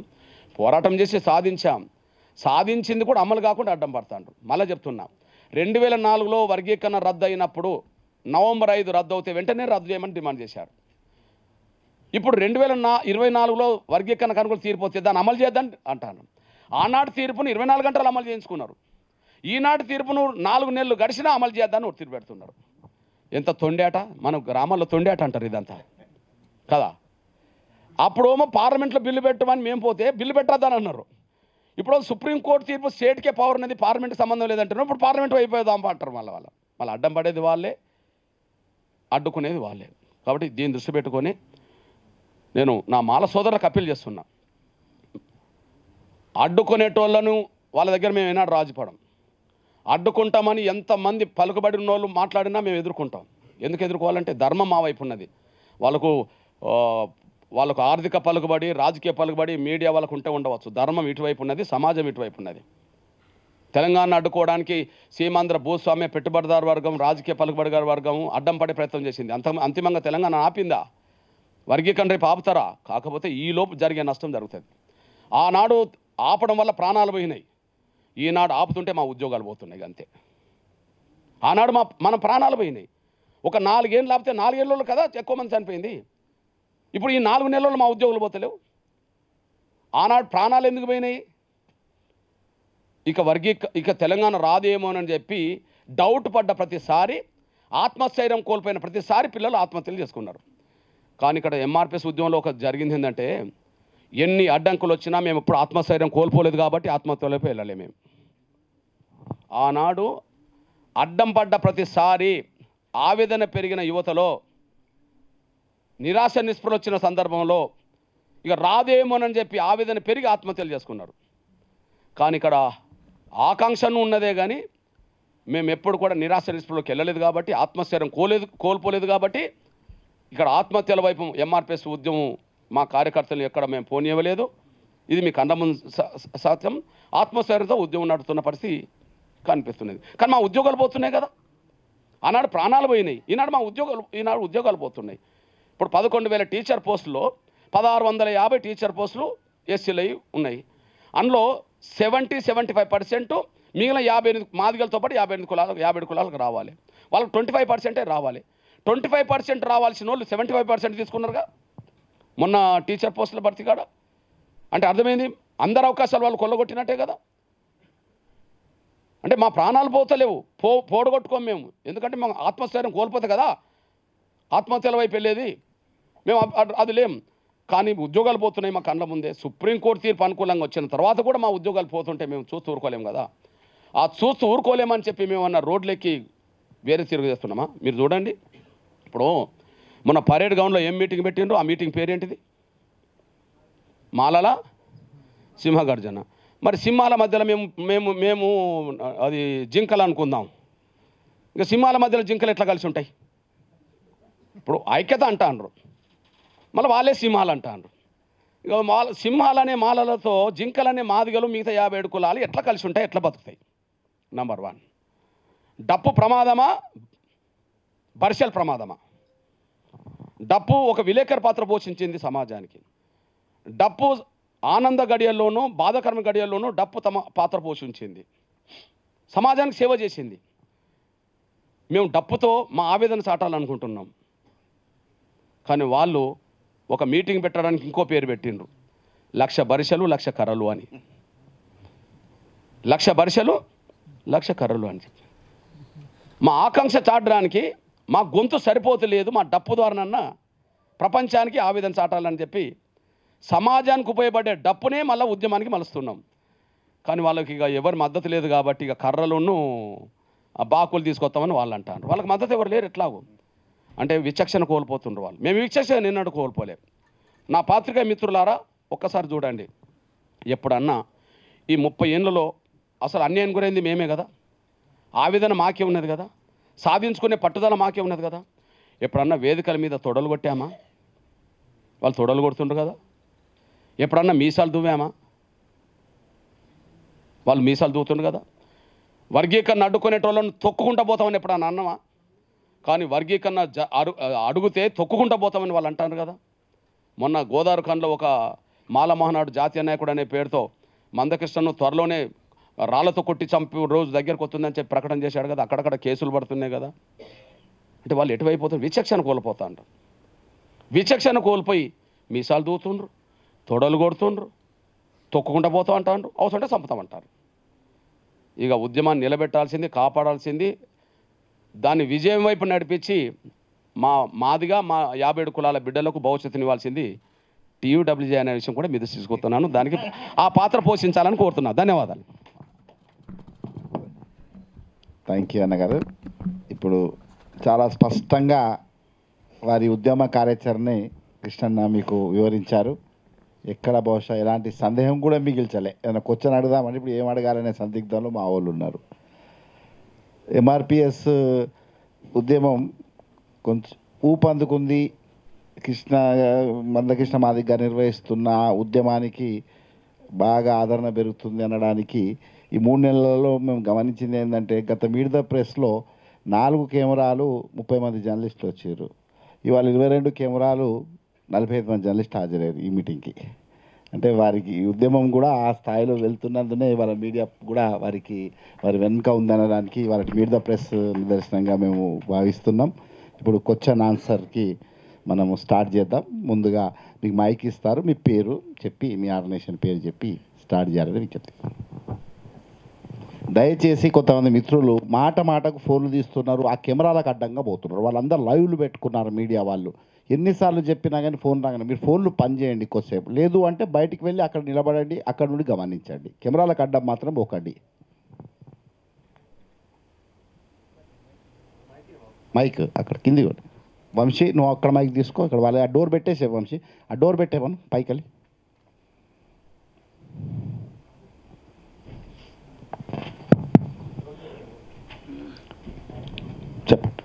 అన్న, నా పేరు మధు, ఆర్టీవీ నుంచి. ముందుగా కంగ్రాచులేషన్స్ పద్మశ్రీ.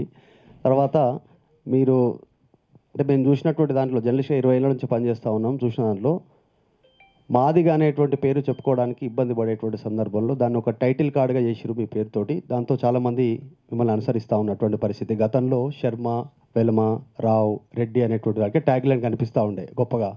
సో దాన్ని తీసుకొచ్చిరు, అది నేను అభినందిస్తూ ఉన్నా. దాంతోపాటు ఇక క్వశ్చన్లోకి వెళ్తే ఏంటంటే, ఇప్పుడు మీరు కాంగ్రెస్ పార్టీలో మాలల ఆధిక్యం ఉందంటారు, రేవంత్ రెడ్డిని అడ్డుకుంటున్నారు అంటున్నారు. గతంలో రేవంత్ రెడ్డి కూడా మీ మీద ఘాటు వ్యాఖ్యలు చేశారు.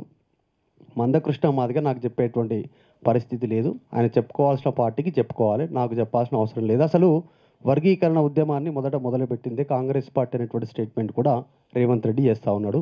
దీనికి మీ ఆన్సర్ ఏంటి? ఇంకొకటి, ఇట్లాంటి సిచ్యువేషన్లో మీరు ఏం చేయబోతా ఉన్నారు? 1,00,000 డప్పులు, 1,000 గొంతులతో ఎలాంటి ఒత్తిడి తీసుకురానున్నారు ప్రభుత్వాలపైన, పార్టీలపైన? ఏం చేయబోతా ఉన్నారు? ఆయన వేసిన ప్రశ్నలోనే జవాబు కూడా ఉన్నది. ఇది ఆయన ముఖ్యమంత్రి కాకముందు ఆ మాట అన్నది గాంధీ భవన్ సందర్భంగా. ఆయన ముఖ్యమంత్రి కాకముందు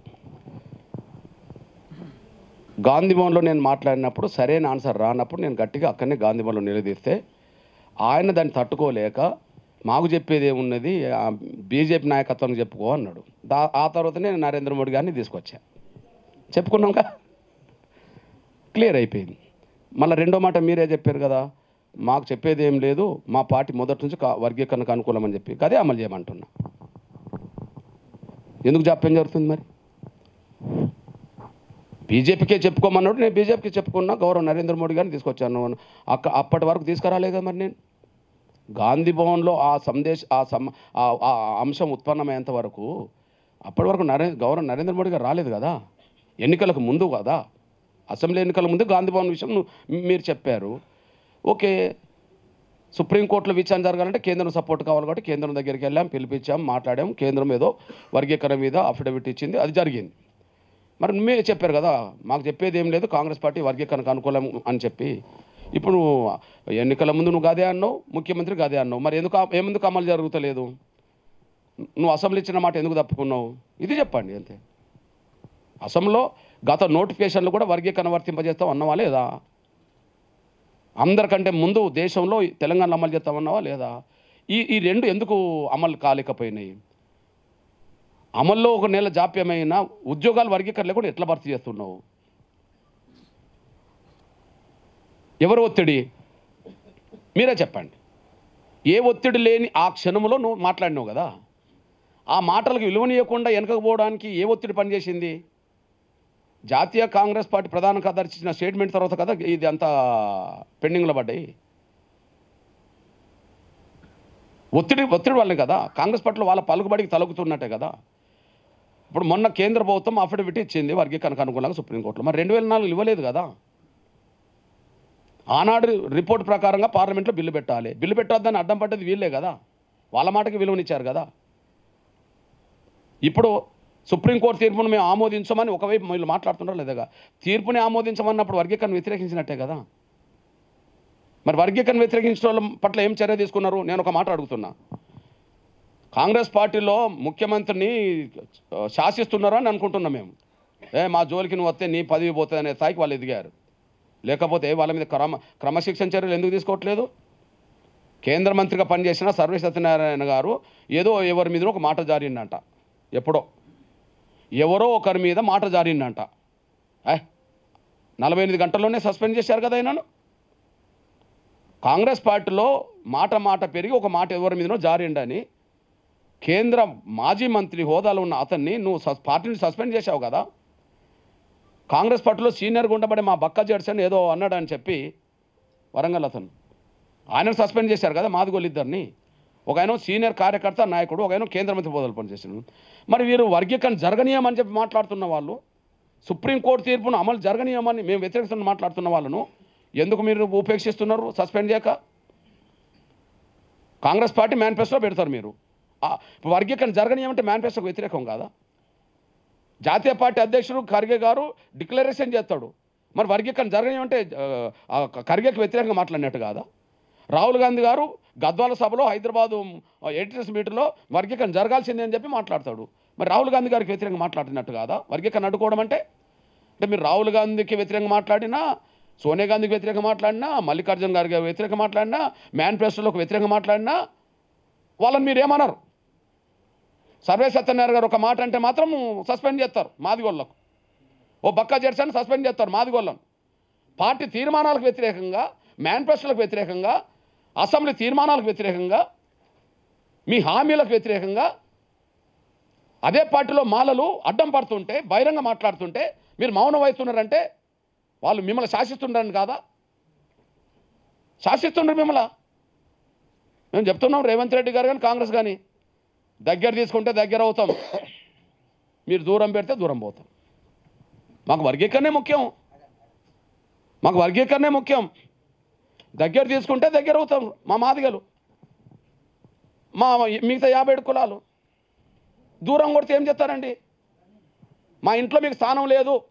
మా కాంగ్రెస్ ఇంట్లో మాలలకు తప్ప మాదిగలకు 57 కులాలకు స్థానం లేదు. మేము వర్గీకరణను అమలు చేయము, మీ ఇష్టంన దారికి పోండి అని చెప్తే ఎవరో ఎటైనా పోతారు. మీరు గట్ల చేస్తున్నారు, పరోక్షంగా గట్లనే చేస్తున్నారు. స్వామి ఈనాడు ఫిబ్రవరి 7 తారీఖున జరుగుతుంది. దీని స్వరూపం ఎట్లుంటుంది? ఇది అంటే ఇది మానవాహారం లెక్క ఉంటుందా, సాగరాహారం లెక్క ఉంటుందా, మిలియన్ మార్క్స్ లెక్క ఉంటుందా, ఎట్లుంటుంది ఇది? అంటే ఇంకోటి అమల్లో ప్రోగ్రామ్ ఇదే చివరి ప్రోగ్రామ్ అనుకుంటారా? ఇంకా చేయకుంటే ఏంది మీ యాక్షన్ ప్లాన్ ఎట్లుంటుంది? నమ్ముడు ఇప్పుడు ప్రపంచంలోనే ఎన్నడూ ఎక్కడ జరగని ఒక సాంస్కృతిక కార్యక్రమం ఒక వాయిద్యం పేరుతో జరుగుతుంది. బహుశా ఎక్కడ కూడా వాయిద్యాలతో కూడిన ఆకాంక్ష ప్రదర్శన ఇక్కడ జరగలే. మనకు ఇక్కడ తెలంగాణలో ధూమ్ధామ్ అంటాం, కానీ ధూమ్ధామ్ ఒక వేదిక మీద ఒక ప్రదర్శనకు మాత్రమే. ఆ రోజు సభ ఉంటుంది, సమావేశం ఉంటుంది, ప్రజలను ఉత్తేజపరచడానికి, చైతన్యపరచడానికి పాటలు అనేది దానికి పెట్టిన పేరే ఒక ధూమ్ధామ్. అందులో పాటలు ఉంటాయి, అన్నీ ఉంటాయి. కానీ ఒక వాయిద్యమే ఒక ఉద్యమంగా ప్రపంచం ముందుకు రాబోతుంది. అది కూడా కని విని రీతిలో 1,00,000 డప్పులు అనుకున్నాం, కానీ మా ప్రజల్లో వస్తున్న చైతన్యం అది లక్షల డప్పులకు వెళ్ళబోతుంది. ఒక రకం చెప్పంటే మాదిగ పల్లెల్లో డప్పు పునర్జీవం పొందుతుంది. ఇప్పుడు మాదిగ పల్లెల్లో డప్పు పునర్జీవం పొందుతుంది. మేము మా చిన్నతనంలో ఊరికి ఒక 40-50 డప్పులు ఉండేది మా చిన్నతనంలో. అవి క్రమక్రమేణా మా కులంలో కొంత చదువుకునే పిల్లలు పెరగడం, దాని తర్వాత మా తాతల కాలం నుంచి, మా తండ్రుల కాలం నుంచి వచ్చిన కొంత డప్పు కొట్టే దాని నుంచి కొంత దూరం అయిపోయారు. దూరం అయిపోయి ఇక మాలో కూడా కొంత డప్పు కొట్టేటోళ్ళు అనే పద్ధతిలో కొంత చూసేంత కొంత అది చేరింది. దానివల్ల ఏమైంది? 50 ఉన్న కాడ 40, 40 ఉన్న కాడ 30, 30 ఉన్న కాడ 20, 20 ఉన్న కాడ 15, 15 ఉన్న కాడ ఇవాళ 10, 8 మిగిలినట్టుగా కనిపిస్తున్నది కదా. అట్లాంటి సిచ్యువేషన్ నుంచి ఇవాళ ఏ ఊరికి వెళ్ళినా కూడా ఇప్పుడు డప్పులు ఎక్కడ దొరుకుతాయని ఎదురు చూస్తాను. ఇప్పుడు మన డప్పుల కోసం చూస్తుండ్రు.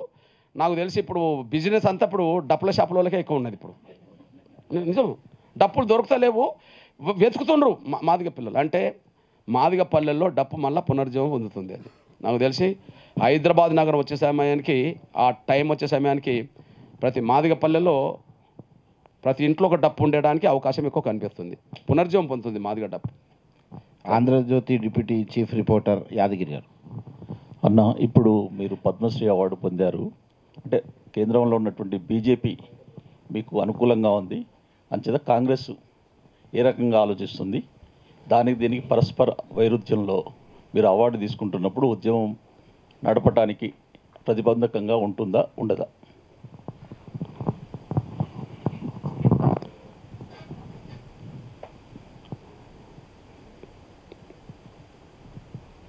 ఈ అవార్డు అనేది 30 ఏళ్ళుగా జరుగుతున్న ఎంఆర్పిఎస్ ఉద్యమ నేపథ్యాన్ని, ఎంఆర్పిఎస్ మానవీయ కోణంలో చేసిన కొన్ని ఉద్యమాల నేపథ్యాన్ని దృష్టిలో పెట్టుకొని ఈ అవార్డు ఇవ్వడం జరిగింది. దాదాపు 100 మందికి పైగా పద్మశ్రీలు వచ్చారు. మనం రాజకీయ కోణంలో చూసి అనుకుందాం. గద్దర్కి ఇమ్మని చెప్పి కాంగ్రెస్ ఎట్లా మరి ప్రతిపాదన పంపింది నరేంద్ర మోడీ గారి దగ్గరికి? జయరాజ్కి అది గోరెట్టి వెంకన్నకి ఏమని, అందశ్రీకి ఏమని, ఇంకోరికి ఏమని ఎట్లా పంపింది? గద్దర్ కాంగ్రెస్ కాదు కదా, గోరెట్టి వెంకన్న ఇప్పటికే కాంగ్రెస్ కాదు కదా,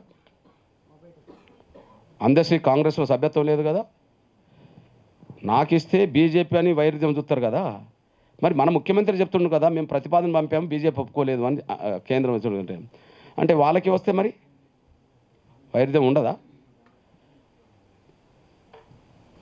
అందువల్ల ఒకరికి ఇస్తే ఒకటి, ఇంకోరికి ఇస్తే ఇంకోటి అనే పద్ధతి కావద్దు. అది ప్రభుత్వం ఆయా రంగాల్లో సేవలు చేసిన వాళ్ళకి ఇచ్చే గుర్తింపు గల అది, అంతే కదా. ఇప్పుడు వాళ్ళను ఆయా రంగంలో సేవలు చేసినాయని కదా కేంద్ర ప్రభుత్వం దగ్గరికి లిస్టు పంపింది. మరి కేంద్ర ప్రభుత్వం దగ్గరికి ఈయన ఎందుకు పంపాలా, ముఖ్యమంత్రి ఎందుకు పంపాలా? కేంద్ర ప్రభుత్వం బీజేపీ కదా భయ్యా, కదా. మాకిస్తే బీజేపీ అని చెప్తున్నావు కదా, మరి వాళ్ళకి ఇప్పిస్తానని నువ్వే కదా. వైరుధ్యంగా చూడదు ఇది. ఆయా రంగాల్లో సేవలు చేసిన వాళ్ళకు ఇచ్చే గుర్తింపు గౌరవంగా చూడాల్సిందే తప్ప, ఇప్పుడు ఎగ్జాంపుల్ రేపు కాంగ్రెస్ పాలన వస్తుంది, ఇంకోటి పాలన వస్తుంది, వాళ్ళ దగ్గర ఈ పద్మశ్రీలు ఉండవా? ఇచ్చిన వాళ్ళకు ఇంకొక తీరుగా అంటకట్టవచ్చునా? రెండోది, ఈ తెలుగు నేల మీద ఎంఆర్పిఎస్ కొంటే ఒక చరిత్ర లేదా? అస్తిత్వ ఉద్యమాలకు కేంద్ర బిందువుగా ఎంఆర్పిఎస్ మారలేదా? కొన్ని వందల సంవత్సరాలుగా కులం పేరు చెప్పుకోనికి సిగ్గుపడ్డ ఒక జాతి వాళ్ళ కులం పేరు చెప్పుకొని ధైర్యంగా రోడ్డు మీద గర్వంగా తిరుగుతుందా లేదా? సమాజంలో ఈ దేశం లెక్కలేని పథకాలు, ఫలితాలు ఎంఆర్పిఎస్ సాధించి పెట్టలేదా? అది ఆరోగ్యశ్రీ కావచ్చు, వికలాంగుల ఉద్యమాలు కావచ్చు, వృద్ధుల వితంతుల పోరాటాలు కావచ్చు, ఆకలి కేకలు కావచ్చు, మరేదైనా కావచ్చు. నాకు తెలిసి భారతదేశంలో ఎక్కడ జరగని మానవీయ కోణాల ఉద్యమాలు తెలుగు నేల మీద జరిగినాయి. దానికి నాయకత్వం వహించింది ఎంఆర్పిఎస్ఏ. అధికార పక్షం కొన్ని అంశాలను నిర్లక్ష్యం చేసినప్పుడు, ప్రతిపక్షాలు ఆ అంశాల మీద గట్టిగా మాట్లాడలేని పరిస్థితులు ఉన్నప్పుడు ఎంఆర్పిఎస్ ఎంటర్ అయ్యి ఇవన్నీ సాధించి పెట్టింది. నాకు తెలిసి భారతదేశంలో ఏ సోషల్ మూమెంట్కు లేనంత విజయాలు సాధించిన చరిత్ర ఎంఆర్పిఎస్కి ఇక్కడ ఉన్నది. దీన్ని ఏ రంగంలో మాకు వచ్చింది? నేను కవిని కాదు కదా, నేను కవిని కాదు, నేను ఇంకో రంగంలో లేను. ఏ రంగంలో ఉన్నా? ఉద్యమాల ద్వారా పబ్లిక్లో ఉన్నాం. వచ్చినది ఏంటిది? పబ్లిక్ అఫైర్సే కదా, ఆ రంగంలో వచ్చిందే కదా. 30 ఏళ్ళుగానైతే ప్రజలు ఉన్నాం కదా, మేము గర్వంగా చెప్తున్నాం. ఒక మీరు చెప్పనా, 94లో మొదలుపెట్టి 95 వచ్చేటప్పటికి ఉమ్మడి ఆంధ్రప్రదేశ్లో ఎట్లయితే ఉత్సాహంగా ఎంఆర్పిఎస్ ఉంటుందో 2025లో కూడా అదే ఉత్సాహంతో ఉన్నది. మీరే చెప్తాను కదా. ఇప్పుడు మేమే లక్ష అన్నాం డప్పులు, లక్షలను మళ్ళీ మేమే మారుస్తున్నాం కదా. 1,00,000 డప్పులు అని చెప్పి 1000కు రాలే మేము, 1,00,000 డప్పులని మళ్ళీ లక్షలకు వెళ్ళబోతున్నాం. ఇప్పుడు అన్నోళ్ళు చెప్పినారు 1500 మంది గొంతులు అన్నిటే అది కరెక్ట్ లేదని చెప్పి. దాన్ని ఏమంటున్నావు? వర్గీకరణ లక్ష్యం మాదిగలది 57 కులాలది కావచ్చు, కానీ అందరు మద్దతున్నారు. కోట్ల మంది ఆకాంక్షలు కదా ఇది. అందువల్ల భారతదేశంలో ఏ సోషల్ మూమెంట్ ఎదుర్కోలేని సవాళ్ళు ఎదుర్కొన్నది. మళ్ళీ ఇది నిర్బంధాలు ఎదుర్కొన్నది, కుట్రలను ఛేదించింది, కుతంత్రాలు ఎదుర్కొన్నది, వెన్నుపోట్లకు గురైంది, ముందు పోట్లకు గురైంది, అడ్డంకులు వచ్చినాయి, పాలకులు నిర్బంధం పెట్టినరు. విప్లవోద్యమం తర్వాత తెలుగు నేల మీద నిర్బంధానికి గురై వేల మంది అరెస్టులైన సందర్భాలు ఎంఆర్పిఎస్కే ఉన్నది ఈ 3 దశాబ్దాల్లో. అంటే భారతదేశంలో అతిపెద్ద సోషల్ మూమెంట్ సుదీర్ఘకాలంగా జరుగుతుంది. అదే సార్ నాన్ స్టాప్. మళ్ళీ ఉద్యమం ఓ 2 ఏళ్ళు ఉద్యమం లేదు, 3 ఏళ్ళు ఉద్యమం లేదు, మళ్ళీ వచ్చిందన్నట్టు కాదు కదా. ప్రతి దశలో ఉద్యమాన్ని ముందుకు తీసుకెళ్లే కార్యాచరణతోటే మేము ముందుకు సాగుతున్నాం. కాబట్టి ప్రతిదాన్ని ఆ కోణంలో చూడొద్దు. నెక్స్ట్ యూసుఫ్ బాబు, ప్రజాపూరు. కృష్ణ గారు, ముందుగా మీకు పద్మశ్రీ అవార్డు శుభాకాంక్షలు. ఇప్పుడు పత్రికల్లో ఈ మధ్యకాలంలో బాగా ప్రచారంలో ఉంది ఏంటంటే మందకృష్ణ మాదిగ గారు బీజేపీలో చేరుతున్నారని. మీరు ఈ మీ వర్గీకరణ పూర్తయిన తర్వాత మీరు బీజేపీలో చేరుతారా, లేదా ప్రజా సంఘాల ద్వారా ఉద్యమకారులను కలుపుకొని ప్రత్యామ్నాయ రాజకీయ పార్టీని స్థాపిస్తారా? ఇప్పుడు వర్గీకరణ జరిగిన తర్వాత ఎలాంటి నిర్ణయం తీసుకోవాలనేది ఎంఆర్పిఎస్, జాతీయ కమిటీ, అనుబంధ విభాగాలు అన్నీ భవిష్యత్ కార్యాచరణ మీద, భవిష్యత్ నిర్ణయాల మీద రూపొందిస్తుంది. వర్గీకరణ ఫైనల్ దశకు వచ్చిన సమయంలో యుద్ధంలో మేము ఉన్నాం. ఇప్పుడు దాన్ని అమలు చేయించుకోవడం కోసం ఒక యుద్ధం పూర్తి అవుతే మరో కార్యాచరణ మీద దృష్టి పెట్టడానికి అవకాశం ఉంటుంది. అది ఏ నిర్ణయం అనేది. కానీ ఒక్క మాట చెప్పగలను, నా కండువ మారదు. దాన్ని బట్టి మీరు అర్థం చేసుకోవచ్చు. 30 ఏళ్ల క్రితం నుంచి నా కండువ ఇదే కదా. నా జీవించినంతకాలం ఇదే కండువ ఉంటుంది. నా ఒంటి మీద కండువ వచ్చినప్పుడు కదా, వేరే పార్టీ కండువ వచ్చినప్పుడు కదా నేను పార్టీ మారినట్టు, ఇతర పార్టీలో చేరినట్టు. నా ఒంటి మీద కండువ మారదు. పూర్తి అయిన తర్వాత మళ్ళీ మా ఎగ్జిక్యూటివ్ నిర్ణయం తీసుకోవాలి. కండువ అయితే మారదు. ఇది గ్యారంటీ ఇస్తా. కండువ మారదు, ఏ పార్టీలో చేరేది లేదు. ఇంకా ఏం చేయాలనే విషయం మా కార్యవర్గం ఉంటుంది, భవిష్యత్తు నిర్ణయాలు ఉంటాయి, ఇవన్నీ జరుగుతాయి. కానీ ఒక మాట మీద చెప్తా, భవిష్యత్తు నిర్ణయాలు ఎట్లుంటాయంటే అంబేద్కర్ కాలం నుంచి నేటి వరకు ఎస్సీ, ఎస్టీ, బీసీ, అణగారిన వర్గాల సమస్యలు ఎన్ని పెండింగ్లు ఉన్నాయో వాటన్నిటినీ సమాజం ముందుకు తీసుకొస్తాం, ప్రభుత్వం ముందుకు తీసుకొస్తాం. దేశంలో ఎక్కడ లేని సమాజం కోసం ఉద్యమాలు కూడా నిర్మిస్తాం. అది గ్యారంటీ ఇస్తా. ఏంటి, డాక్టర్ బాబాసాహెబ్ అంబేద్కర్ న్యాయశాఖ మంత్రి. అరే న్యాయశాఖలోనే రిజర్వేషన్ లేవు, హైకోర్టులో రిజర్వేషన్ లేవే, సుప్రీంకోర్టులో రిజర్వేషన్ లేవే. అంబేద్కర్ గారే కదా న్యాయశాఖ మంత్రి, మొదటి న్యాయశాఖ మంత్రి అంబేద్కర్ గారే కదా. మరి రిజర్వేషన్లకు పితామహుడని అంబేద్కర్ని అంటాం కదా. మరి అంబేద్కరు ఏ శాఖకు ప్రాతినిధ్యం వహించండు అట్లాంటి రిజర్వేషన్ లేవు. ఆయనకి ఇష్టం లేక చేయలేదా? కాదు, కొన్నిటిని మాత్రమే ఆమోదించిండ్రు, కొన్నిటిని ఆమోదించలేని పరిస్థితులు కూడా రాజ్యాంగం రాసుకోవాల్సి వచ్చేసింది. అంటే అంబేద్కర్ మీద కూడా ఎంత ఒత్తిడి ఉన్నది ఆ కాలంలో అని దీనికి అర్థం. రెండోది, ఇప్పుడు లోక్సభ, రాజ్యసభ కలిస్తేనే పార్లమెంటు, 2 కలిస్తేనే. లోక్సభలో రిజర్వేషన్లు ఉన్నాయి ఎస్సీ ఎస్టీలకు, రాజ్యసభలో లేవు కదా. డాక్టర్ బాబాసాహెబ్ అంబేద్కర్ రాజ్యసభ సభ్యుడే కదా, ఇప్పుడు లోక్సభలోకి వెళ్ళలేదు కదా. అంటే ఆయన రాజ్యసభ సభ్యుడే, కానీ రాజ్యసభలో రిజర్వేషన్ లేవు. ఆయన న్యాయశాఖ మంత్రే, న్యాయశాఖలో రిజర్వేషన్ లేవు. ఇక్కడ శాసనసభ ఉంటుంది, శాసన మండలి ఉంటుంది. శాసనసభలో ఎస్సీ ఎస్టీలకు రిజర్వేషన్లు ఉన్నాయి, మరి పక్కన ఉండబట్టి శాసన మండలిలో లేవు. అంటే ఆ రోజుల్లో కూడా అన్నిటినీ ఆయన ఆకాంక్షల్ని అమలు జరగకుండా అడ్డుకున్నారు అనే విషయం దీన్ని బట్టి రుజువుతుంది. అట్లాంటి సమస్యలు ఇప్పుడు ఎంతోమంది పార్లమెంట్లో ఉన్నారు. మా మల్లికార్జున ఖర్గే ఉన్నాడు, వీటి మీద ఎందుకు మాట్లాడాడు? జాతీయ కాంగ్రెస్ పార్టీ అధ్యక్షుడు కదా. అంబేద్కర్ పార్టీ పేరుతో ఉన్న వాళ్ళు ఉన్నారు కేంద్ర మంత్రులు, రామ్దాస్ అథవాలే, ఆర్పిఐ. ఓకే, పాస్వాన్ కొడుకులు ఉన్నారు ఇప్పుడు కేంద్ర మంత్రి హోదాలో. పాస్వాన్ దళిత నాయకుడే కదా. పెండింగ్లో ఉన్న సమస్యల మీద మాట్లాడతలేరు. ఇప్పుడు ఎగ్జాంపుల్, అంబేద్కర్ గారి కాలంలో ప్రభుత్వ రంగమే మొత్తం, మన కాలంకి వచ్చేటప్పటికి మొత్తం ప్రైవేట్ పరం అయిపోతుంది. ప్రైవేట్ రంగంలో రిజర్వేషన్లు కనుక మనం అమలు చేయించుకోకపోతే అసలు రిజర్వేషన్లు ఉండేందుకు? ఇక చట్టాలలో, కాగితాల్లో రిజర్వేషన్లు ఉంటాయి, అమలు జరిగే వ్యవస్థ ఉండదు కదా. అమలు జరిగే వ్యవస్థ ఎక్కడెక్కడున్నది? ప్రైవేట్ రంగం. ప్రైవేట్ రంగంలో రిజర్వేషన్లు కావాలని ఖర్గే గారు ఎందుకు మాట్లాడతలేడు? రాజ్యసభ ప్రతిపక్ష నాయకుడు కదా, ప్రతిపక్ష నాయకుడే కదా. ఆయనకు అడ్డేమున్నది? దళితుడు, ప్రతిపక్ష నాయకుడు రాజ్యసభలో. అసలు రాజ్యసభ ఎట్లా నడుస్తుంది? ఈయనకు ఇట్లాంటి విషయాల మీద అది ఉంటే భూములు జాతీయం చేయమన్నాడు. భూములు లేకనే కదా మేము బానిసత్వంలో ఉన్నది దళిత గిరిజన వర్గాలు. అంబేద్కర్ భూములను జాతీయం చేయమన్నాడు. అసలు భూముల మీద మాకు పట్టే లేదు కదా, మా చేజారిపోయినాయి కదా భూములన్నీ, ఉన్న భూములు చేజారిపోయినాయి కదా. రావాల్సినవి చాలా ఉన్నాయి. పేదరికాన్ని తొలగించుకోవాలి, వివక్షతను తొలగించుకోవాలి, ఏ రంగంలో మాకు అవకాశాలు లేవో ఆ రంగంలోకి వెళ్ళాలి. ఇవన్నీ ఉమ్మడి పోరాటాల ద్వారా సాధ్యమవుతుంది. వీళ్ళు అడ్డుకోకపోతే వాటి మీద దృష్టి పెట్టేవాళ్ళం. మా జీవితాశం ప్రారంభం వర్గీకరణ.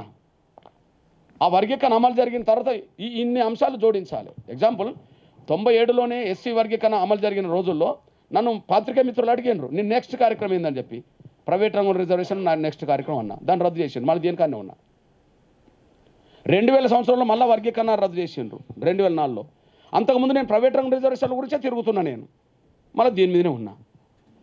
అంటే వర్గీకరణకు అడ్డు తగలకపోతే ఉమ్మడి పోరాటాలు జరగడానికి అవకాశం ఉండేది, సమస్యలన్నీ పరిష్కారం కావడానికి అవకాశం ఉండేది. నేను అది చెప్తున్నా, నా ఒంటి మీద కండువ మారదు, నేను ఏ పార్టీలో చేరను. కానీ కొన్ని అంశాలు నా మనసులో బలంగా ఉన్నాయి.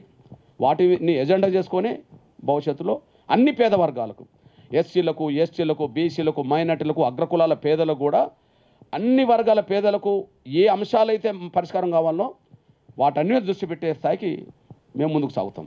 అది గ్యారంటీ ఇస్తాను. నేను స్వతంత్రంగా ఉంటా కదా మాట్లాడేది. నేనేదో పార్టీలో చేరితే నేను ఎట్లా మాట్లాడతాను? పార్టీ లైన్కు నేను కట్టుబడాలి, పార్టీ అధినేతలకు నేను కట్టుబడాలి. ఇప్పుడు ఎగ్జాంపుల్, ఇప్పుడు మల్లికార్జున ఖర్గే గారికి సొంత పార్టీ లేదనుకుందాము, ఆయన కాంగ్రెస్ పార్టీ జాతీయ అధ్యక్షుడే, ప్రైవేట్ రంగం రిజర్వేషన్ మాట్లాడవచ్చు కదా. రాజ్యసభలో ఉండి మన రాజ్యసభలో రిజర్వేషన్లు కావాలని మాట్లాడవచ్చు కదా. పార్టీ అధ్యక్షుడే కానీ ఆ పార్టీ అయినది కాదు కదా, అది విషయం.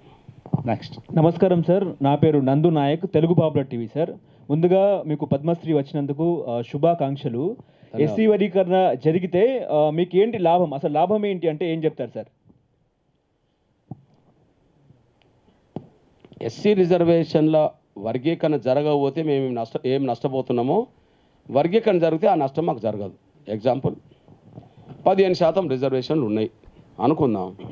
15% రిజర్వేషన్లో కమిషన్ నివేదిక ప్రకారంగా ఇప్పటికీ 12% విద్యా, ప్రధాన ఉన్నత విద్య, ఉద్యోగ అవకాశాలు 12% ఒక మాల వర్గానికి పోతున్నదని లెక్కున్నది. మేము మాదిగలు తెలంగాణ జనాభాలో, ఉమ్మడాంధ్ర జనాభాలో 60% పైగా 70% ఉంటారు. ఇంకా 57 కులాలు జనాభాలో, ప్రతి సింగిల్ కులం లక్షలు ఉండకపోయినా 57 కులాల జనాభా కలిసి కూడా కొంత పర్సెంటేజ్ 1-2% ఉంటుంది అనుకుందాం. ఇప్పుడు మాకు 10 రావాలి, మా జనాభా పరంగా మాకు 10 రావాలి, మా మా మా మిగతా కులాలకు ఒక 1-2 రావాలి అనుకుందాం. మరి మా 12 ఎటుపోయినాయి? మాలలు పోయినాయి.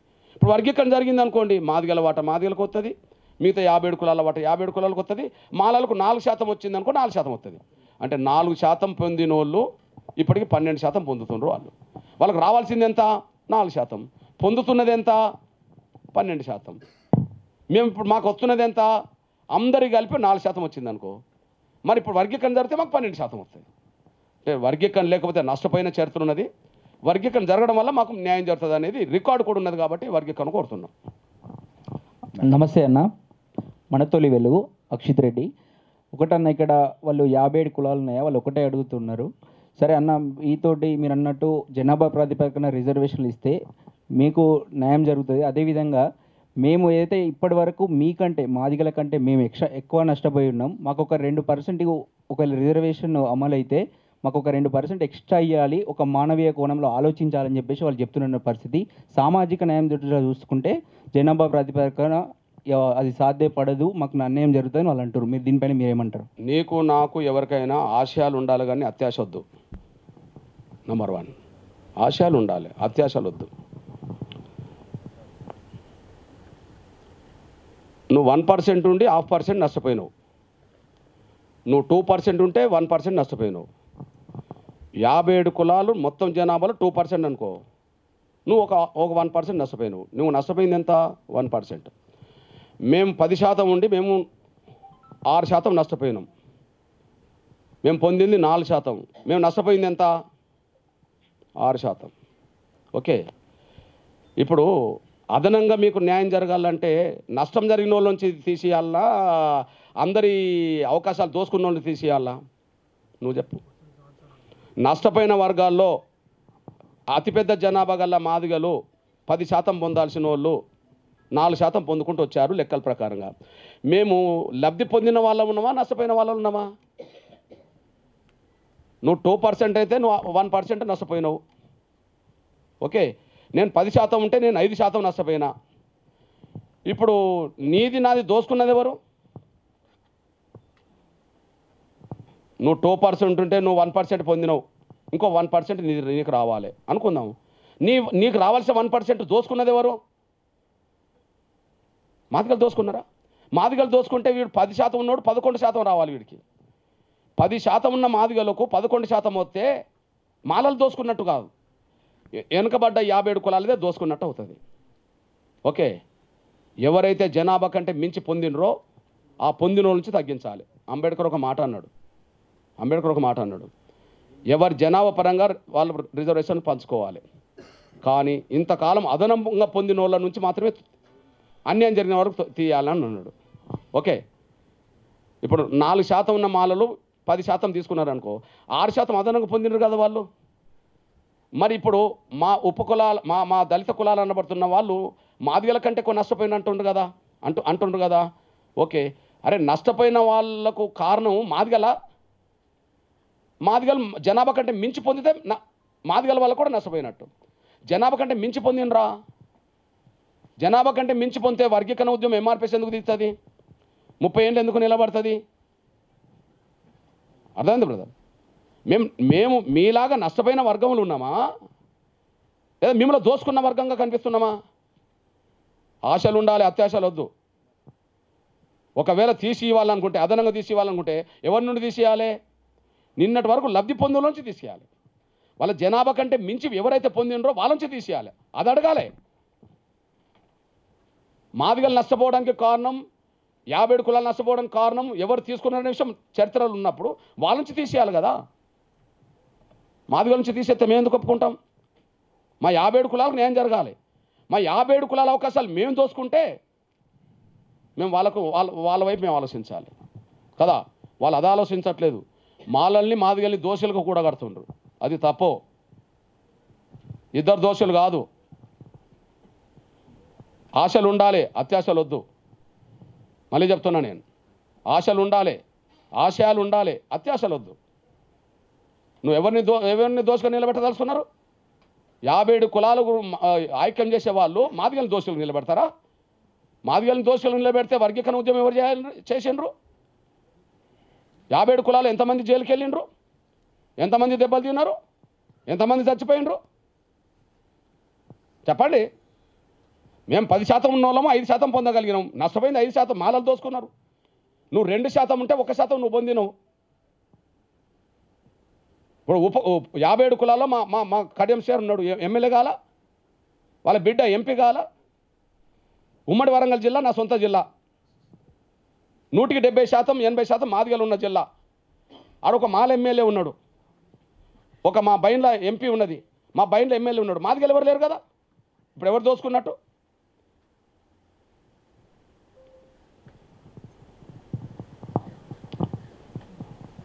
దోషగా నిలబెట్టాల్సింది ఒకరినైతే ఇద్దరిని దోషులను నిలబెట్టే పరిస్థితి వస్తే మేమెందుకు మౌనం ఉంటామండి? మాకంటే వెనకబడ్డ వాళ్ళకు ఇప్పుడు బుడగ జంగాల సంఘాన్ని ఏర్పాటు చేసింది ఎవరు? ఎంఆర్పిఎస్ కాదా? డక్కలోల సంఘం ఏర్పాటు చేసింది ఎవరు? ఎంఆర్పిఎస్ కాదా? చిందోల సంఘం ఏర్పాటు చేసింది ఎంఆర్పిఎస్ కాదా? బైండోల సంఘం ఏర్పాటు చేస్తే ఎంఆర్పిఎస్ కాదా? ఒక మాదిగలే చైతన్యం కావద్దు, అందరు చైతన్యం కావాలని అందరికంటే ముందు ఎంఆర్పిఎస్ అన్ని సంఘాలు ఏర్పాటు చేసింది. మాదిగలతో పాటు మాదిగల కంటే వెనుకబడ్డాన్ని చెప్పబడుతున్న కులాలకు న్యాయం జరగాలని కోరుకున్నది. న్యాయం జరగాల్సింది వేరు, అత్యాశ వేరు. ఒకవేళ మాకు ఎక్కువ నష్టం వచ్చిందని ఎవరన్నా అనుకుంటే మీది దోసుకున్న వాళ్ళ నుంచే తీసుకోవాలి. మీకు ఎక్కువ నష్టం వచ్చిందని ఎవరన్నా అనుకుంటే, మాకు నష్టం వచ్చింది మాలలే, మేము మాలలది ఇప్పుడు దోసుకోవాలనుకోవట్లేదు. వాళ్ళ వాట వాళ్ళకి పోతే చాలు. 50 ఏళ్ళు తిన్నారు. 50 ఏళ్ళు తిన్న దానికి మేము దాన్ని మళ్ళీ మీకు ఎక్కువ శాతం తిన్నారు కాబట్టి మీకు రిజర్వేషన్లు వద్దని అంటలేము కదా. కాబట్టి దోషగా నిలబెట్టాల్సింది దోసుకున్న వాళ్ళని, కానీ ఇద్దరిని దోషులు నిలబెడితే ఎంఆర్పిఎస్ ఎందుకు? మరిగా ఎంఆర్పిఎస్ ఎందుకు జాతిని మేలు కోల్పోయింది? ఎంఆర్పిఎస్ ఎందుకు ఇన్ని సంఘాలు పెట్టి ఇచ్చింది? మాదిగల వాట మాదిగలకు రావాలని, ఎవరి కులం వాట వాళ్ళకు పోవాలని. అయితే 57 కులాల జనాభా ప్రతి కులానికి ఒక 1% వస్తుందా? రాదు. కానీ కొన్ని కులాలు కలిస్తే 1% 2% వస్తుంది అనుకుంటే జనాభా రీత్యా ఎవరికైనా అవకాశాలు ఉండాలి. ఈ దేశంలో అంబేద్కర్ సాధించింది జనాభా పరంగా రిజర్వేషన్లా, జనాభాకు మించిన రిజర్వేషన్లా. ఇక్కడ 15% ఉన్నది, తెలంగాణలో 15% ఎందుకు ఉండాలి? 20% ఉండవచ్చు, ఎందుకంటే ఉత్తరప్రదేశ్లో 20% ఉన్నది. పోనీ గోవాలో 2% ఉన్నది, అక్కడ 2% ఎందుకు ఉండాలి? 15% ఉండవచ్చు కదా. ఏ స్టేట్లో షెడ్యూల్ కులాల జనాభా ఎంత ఉంటుందో గంతే రిజర్వేషన్లు. అంటే రిజర్వేషన్ల పునాదే జనాభా పరంగా అయినప్పుడు పంచుకోవడం ఎట్లా పంచుకోవాలా? జనాభా పరంగా పంచుకోవాలి. ఒకవేళ 50 ఏళ్ళు మేము నష్టపోయినాం అనుకోండి, మీ నష్టం భర్తీ చేయాలంటే ఎక్కడి నుండి తీయాలా? ఎక్కడి నుండి తీయాలి? జనాభా కంటే మించి ఇన్నేళ్ళు ఎవరు పొందినరో గాబా నుంచి తీసేయాలి. దానికి సిద్ధపడితే మనం మాట్లాడుకుందాం. అప్పటికి మాలలకు రిజర్వేషన్లే లేకుండా పోతాయి. సార్ యా నమస్తే సార్, నా పేరు Srinivas Goud, one India Telugu. So మీరు ఈ రిజర్వేషన్ వర్గీకరణ తర్వాత కేవలం ఉన్నత విద్య ఉద్యోగాల్లో మాత్రమే రిజర్వేషన్ వస్తుంది, కానీ చట్టసభల్లో ప్రాతినిధ్యం పెరుగుతుందా మాదిగలకు? ఇది ఒకటి. ఇంకోటి ఏంటంటే చట్టసభలో ఈడబ్ల్యూఎస్ రిజర్వేషన్ తీసుకొచ్చారు, అది జనాభా కంటే ఎక్కువ ఉంది 10%. సో దానిపై మీరేమంటారు? ఇంకోటి రీసెంట్గా అమిత్ షా కంటిన్యూ 5-6 కదా, ఒకటే యా సార్, 2 క్వశ్చన్స్. ఒక ప్రశ్న మళ్ళీ నాన్న. సార్ ఇది రిజర్వేషన్ అంటే వర్గీకరణ తర్వాత కేవలం ఉన్నత విద్య ఉద్యోగాల్లో మాత్రమే మాదిగలకు వాళ్ళకు వచ్చే వాటా వస్తుంది, కానీ చట్టసభల్లో వారికి ప్రాతినిధ్యం పెరుగుతుందా? ఇదొకటి. ఈడబ్ల్యూఎస్ ఏంటంటే 10% రిజర్వేషన్ అంటే వారి జనాభా కంటే ఎక్కువ ఉంది. సో దీనిపై ఆన్సర్ ఏంటి? ఓకే, ఇప్పుడు ప్రాథమికంగా ఒక రంగంలో వర్గీకరణ జరిగింది అనుకోండి, ప్లీజ్, ప్రాథమికంగా ఒక రంగంలో పంపిణీ జరిగింది అనుకోండి, నెక్స్ట్ అన్ని రంగాలకు అది వర్తిస్తుంది. ఎక్కడనో మొదలు పెట్టాలి కదా నాన్న. ఇప్పుడు ప్రాథమికంగా ఇక్కడ మొదలవుతుంది, ఇక్కడ అమలు జరిగింది, పలానా కాడ ఎందుకు అమలు జరగదు అనే ప్రశ్న వస్తుంది, దానికి కూడా పరిష్కారం దొరుకుతుంది. కానీ అన్ని ఒక్కసారి దొరకకపోవచ్చు. ఎగ్జాంపుల్ మీ దృష్టికి తీసుకొస్తున్నాను. ఇప్పుడు కేంద్ర ప్రభుత్వ సర్వీసుల్లో రిజర్వేషన్లు వేరు, రాష్ట్ర ప్రభుత్వ సర్వీసులు వేరు. ఇప్పుడు బీసీలకు రిజర్వేషన్లు ఉన్నాయి విద్యా ఉద్యోగ రంగంలో, రాష్ట్ర ప్రభుత్వ సర్వీసుల్లో వర్గీకరణ ఉన్నది, ఏబీసీడీ ఉన్నది. కానీ కేంద్ర ప్రభుత్వ సర్వీసుల్లో ఏబీసీడీ ఉన్నదా? లేదు. దాని మీదనే ఓ కమిషన్ వేసింది మన supreme court senior judge Rohini, justice Rohini ఆధ్వర్యంలో కమిటీ పడ్డది. అంటే కేంద్ర ప్రభుత్వ సర్వీసులో కూడా వర్గీకరణ జరిగే విధంగా ఒక కమిషన్ వేశారు. మరి ఎప్పటి నుంచో అమలు జరుగుతున్నది రాష్ట్ర ప్రభుత్వ రిజర్వేషన్ల వర్గీకరణ, కానీ ఇప్పటికీ కేంద్ర ప్రభుత్వ సర్వీసులకు వచ్చేటప్పటికి ఏబిసిడి అని ఇక్కడ పెట్టారు మన బీసీ సోదరులు, మళ్ళీ ఓబీసీ కిందనే పోతుంటాయి. కాకపోతే ఏంటంటే అది ఆలస్యమైంది. ఏది దీన్ని అమలు చేయించుకున్న మన బీసీ వర్గాలు ఇంకా దాన్ని అమలు చేసుకోలేకపోయారు, దాన్ని దృష్టి పెట్టనుండే. ఇప్పుడు ఇది స్టేట్ ప్రభుత్వ పరిధిలో వర్గీకరణ అమలు జరిగితే ఇది ఎక్కడ ఎక్స్టెండ్ కావాలో అక్కడ అమలు చేయించడానికి మళ్ళీ ప్రయత్నం మొదలవుతుంది. నెంబర్ 1. నెంబర్ 2, మీరన్న ఏడబ్ల్యూఎస్ రిజర్వేషన్లు. నేనేమంటున్నానంటే ప్రతి రాష్ట్రం మక్కికి 10% రిజర్వేషన్ అమలు చేయాల్సిన అవసరం లేదు. ఎక్కడన్నా 25% పైగా ఉన్నత వర్గాల అగ్రకులాల జనాభా ఉన్న కాడ అందులో ఒక 30% జనాభా పేదలది ఉన్నది అగ్రకులం అన్నప్పుడు 7-8% వర్తిస్తుంది, లేదా 10% వర్తిస్తుంది. 30% జనాభా ఉన్నది అనుకోండి, కొన్ని రాష్ట్రాల్లో 30% అగ్రకులాల జనాభా ఉన్నది అనుకోండి, అగ్రకులాలు అందరికీ ఇచ్చే రిజర్వేషన్లు కాదు కదా, అగ్రకులాల పేదలకు ఇచ్చే రిజర్వేషన్లు కదా. కాబట్టి అగ్రకులాల జనాభా పలానా రాష్ట్రంలో 30% ఉంటే అందులో ఒక 9-10% రిజర్వేషన్లకు వర్తిస్తుంది. కానీ అది తెలంగాణకు వర్తించవద్దు. వాస్తవానికి తెలంగాణలో శ్రీకృష్ణ కమిటీ నివేదిక ప్రకారమైన, సమగ్ర సర్వే నివేదిక ప్రకారమైన టోటల్గా 10% దాటట్లేదు. 7-9-10% అనే లెక్కలు ఉన్నది. ఇప్పుడు నాకు తెలిసి బీసీల జనాభా లెక్కలకు వస్తే ఆటోమేటిక్గా కులగణన లెక్కలకు వచ్చినప్పటికీ స్పష్టత వస్తుంది మనకు. కానీ శ్రీకృష్ణ కమిటీ నివేదిక ప్రకారం 9%, సమగ్ర సర్వే నివేదిక ప్రకారం 7 అట్లా కనిపిస్తున్నది. మరి టోటల్ అగ్రకులాల జనాభా 7-9% అవుతే ఈడబ్ల్యూఎస్ రిజర్వేషన్ 10 ఎట్లా అమలు జరుగుతాయనే ప్రశ్న ఉన్నది. ఖచ్చితంగా ఎవరి జనాభా ఎంతో వాళ్ళ ప్రకారం రిజర్వేషన్లు ఎస్సీ ఎస్టీ బీసీలకు రావాలి. టోటల్ తెలంగాణలో అగ్రకులాల జనాభా ఎంతో, అందులో పేదల జనాభా ఎంతో, దాన్ని బట్టి ఈడబ్ల్యూఎస్ రిజర్వేషన్ అమలు జరగాలి. దాని గురించి కూడా మన అణగారిన వర్గాల సంఘాలన్నింటితో మాట్లాడవచ్చు. కానీ ఇప్పుడు ఈ వర్గీకరణ అంశం పూర్తయినాక చాలా విషయాలను దృష్టి పెడతాం. నెక్స్ట్ సార్, నా పేరు రాంబాబు, సూర్య రిపోర్టర్ సార్. ఇప్పుడు బయట ఈ మేధావులు మాల మేధావులు అంటున్నది ఏంటంటే రిజర్వేషన్ల పేరిట ఐక్యంగా ఉన్న దళితుల మధ్య మందకృష్ణ మాదిగానే ఆయన ఐక్యత లేకుండా చెడగొడుతుండు. మనకు రిజర్వేషన్లు కాదు ముఖ్యం, రాజ్యాధికారం ముఖ్యం. ఇందులో బీజేపీకి అమ్ముడుపోయినటువంటి మందకృష్ణ ఇందులో భాగంగానే ఈ రకంగా దళితులందరిలో మాదిగల్ని తీసిపోయి బీజేపీకి మూకుమ్మడిగా అమ్ముతున్నాడు.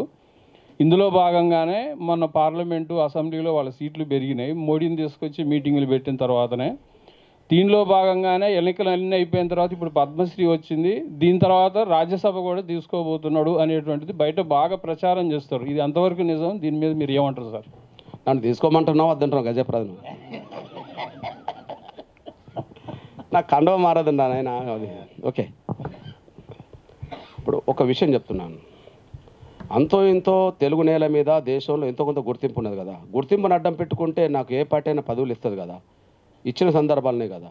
ఎగ్జాంపుల్, ఎదిగిన నాయకులను పార్టీల దగ్గర తీసుకుంటే ఏదో పదవులు ఇస్తాయి, వాళ్ళ వెనక ఓట్లు ఉన్నాయని చెప్పి. ఈ 10 ఏళ్లలో మనకంటూ మన బీసీ సీనియర్ నాయకుడు ఉన్నాడు.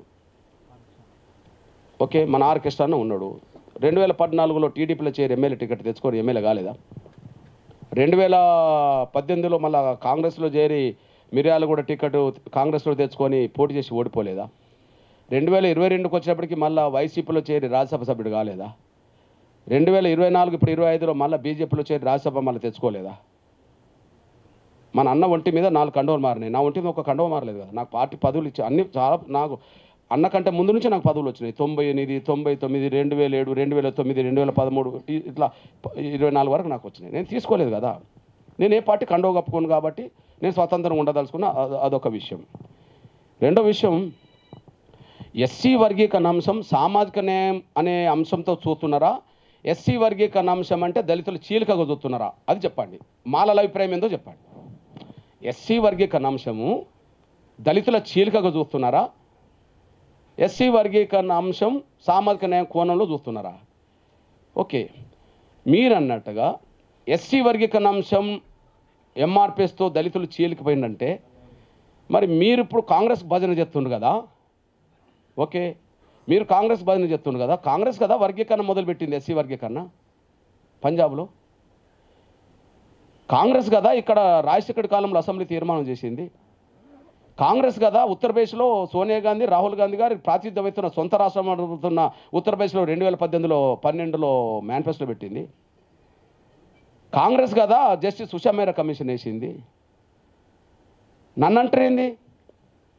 ఎంఆర్పిఎస్ ఉద్యమం మొదలైంది 94లో, 75లో కాంగ్రెస్ ప్రభుత్వం ఎస్సీ వర్గీకరణ చేసింది. రెండోది, మనకి ఇక్కడ బీసీ వర్గీకరణ ఉన్నది. బీసీ వర్గీకరణ బీసీలను చీలగొట్టడానికి చేసిండ్రా? అట్లా చేస్తే ఆ దోషి కూడా మరి కాంగ్రెస్ అవుతుంది. ఇక్కడ బీసీ వర్గీకరణ చేసిందే కాంగ్రెస్ ప్రభుత్వం. మీరు కాంగ్రెస్కు భజన చెప్తానని మీరే చెప్తుండ్రు కదా. నేను బీజేపీ అనుకుందాం, నా కండువ మారలే, నేను బీజేపీ కాదు. ఓకే, చంద్రబాబు నాయుడు గారు ముఖ్యమంత్రి ఉన్నప్పుడు వర్గీకరణ చేస్తా అంటే నేను చంద్రబాబు నాయుడుకి అండగా నిలబడ్డా. ఆయన ఇచ్చిన పదవులు తీసుకోలే, నా కండువ మార్చుకోలే. వర్గీకరణ మేము చేపిస్తామని రాజశేఖర్ గారు అన్న రోజుల్లో నేను కాంగ్రెస్కి అండగా నిలబడ్డా. వాళ్ళు ఇచ్చిన పదవులు తీసుకోలే, నా కండువ మారలే.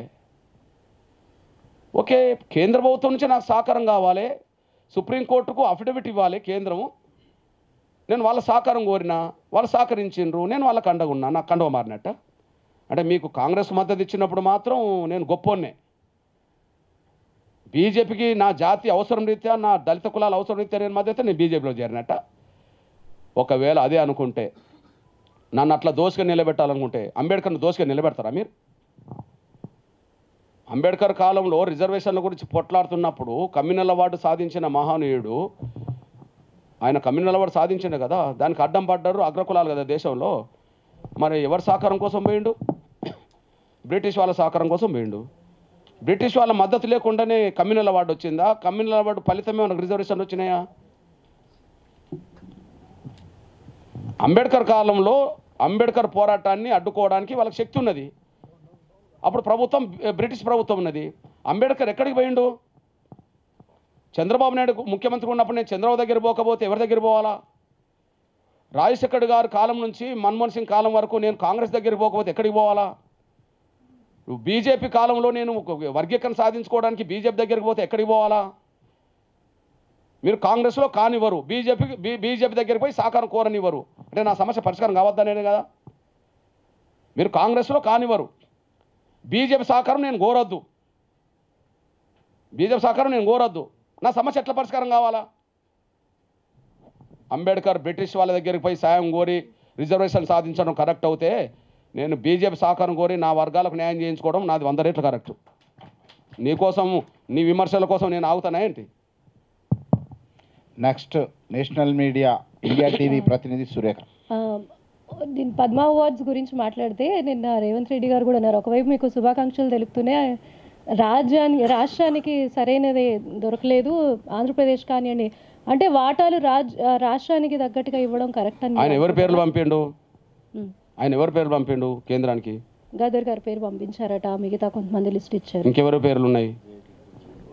గోరెంటి వెంకన్న. ఇప్పుడు వాళ్ళకి రాలేదని బాధ, నాకు వచ్చిందని బాధ, అసలు ఆ బాధ చెప్పండి ఏందో. ఇప్పుడు వాళ్ళకు రాలేదని బాధ, నాకు వచ్చిందని బాధ. ఇప్పుడు ఒక్క మాట చెప్పాడు, కృష్ణమాది గారికి రావడాన్ని స్వాగతిస్తున్నా కానీ అన్నాడు. ఇక కృష్ణమాది గారికి చరిత్ర లేదా? ఈ ఉద్యమం, ఈ 30 ఏళ్ళ ఉద్యమంలో కృష్ణమాది గారికి చరిత్ర లేదా తెలుగు నేల మీద? ఆయనకు రావడాన్ని స్వాగతిస్తున్నా కానీ అంటే స్వాగతించడం ఎందుకు? వాళ్ళకి ఏ చరిత్ర ఉన్నదని చెప్పి నువ్వు రాశావు? వాడికి చరిత్ర ఉంటేనే కదా రాశావు. వాళ్ళకి ఏ చరిత్ర లేకపోతే రాసేటోడి కాదు కదా. ఇక్కడనో కానీ నేను అంటున్నా, పోనీ ఆ నలుగురిలో మా పేరు ఎందుకు రాయలే మరి? అది చెప్పు.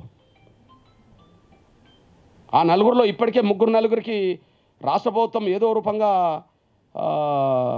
భూములు కోట్ల రూపాయలు అయితే ఇచ్చింది కదా. ఎవరు? మొన్న ఇచ్చిందా లేదా? డిసెంబర్ 9 అంతే కదా. అంటే మీరు సాన్నిహిత్యంగా ఉన్నారు బీజేపీతో, అందువల్ల అన్నట్టుగా ఒక భావన ఇస్తున్నారు అనిపిస్తుంది. బీజేపీకి సాన్నిహిత్యంగా ఉన్నారు కాబట్టి మీకు వచ్చింది అన్న ఒక డౌట్ వ్యక్తం చేస్తున్నారని మీకు అనిపిస్తుందా? ఇప్పుడు నేను వర్గీకరణ అమలు చేయించుకోవడం కోసం ఎవరికి సాన్నిధ్యం ఉండాలో చెప్పండి. ఇప్పుడు నీకు నేను సాన్నిధ్యంగా ఉన్నాను కదా. ఎవరు? మొన్న పోయి నిన్ను కలిశాను కదా. ఎవరి? రేవంత్ రెడ్డి గారిని కూడా కలిశాను కదా. మరి వీళ్ళు బీజేపీ మనుషులు, వీళ్ళు కాంగ్రెస్ మనుషులు కాదు కదా. వీళ్ళకి ఎట్లా సిఫార్సు చేసావు బీజేపీ దగ్గరికి?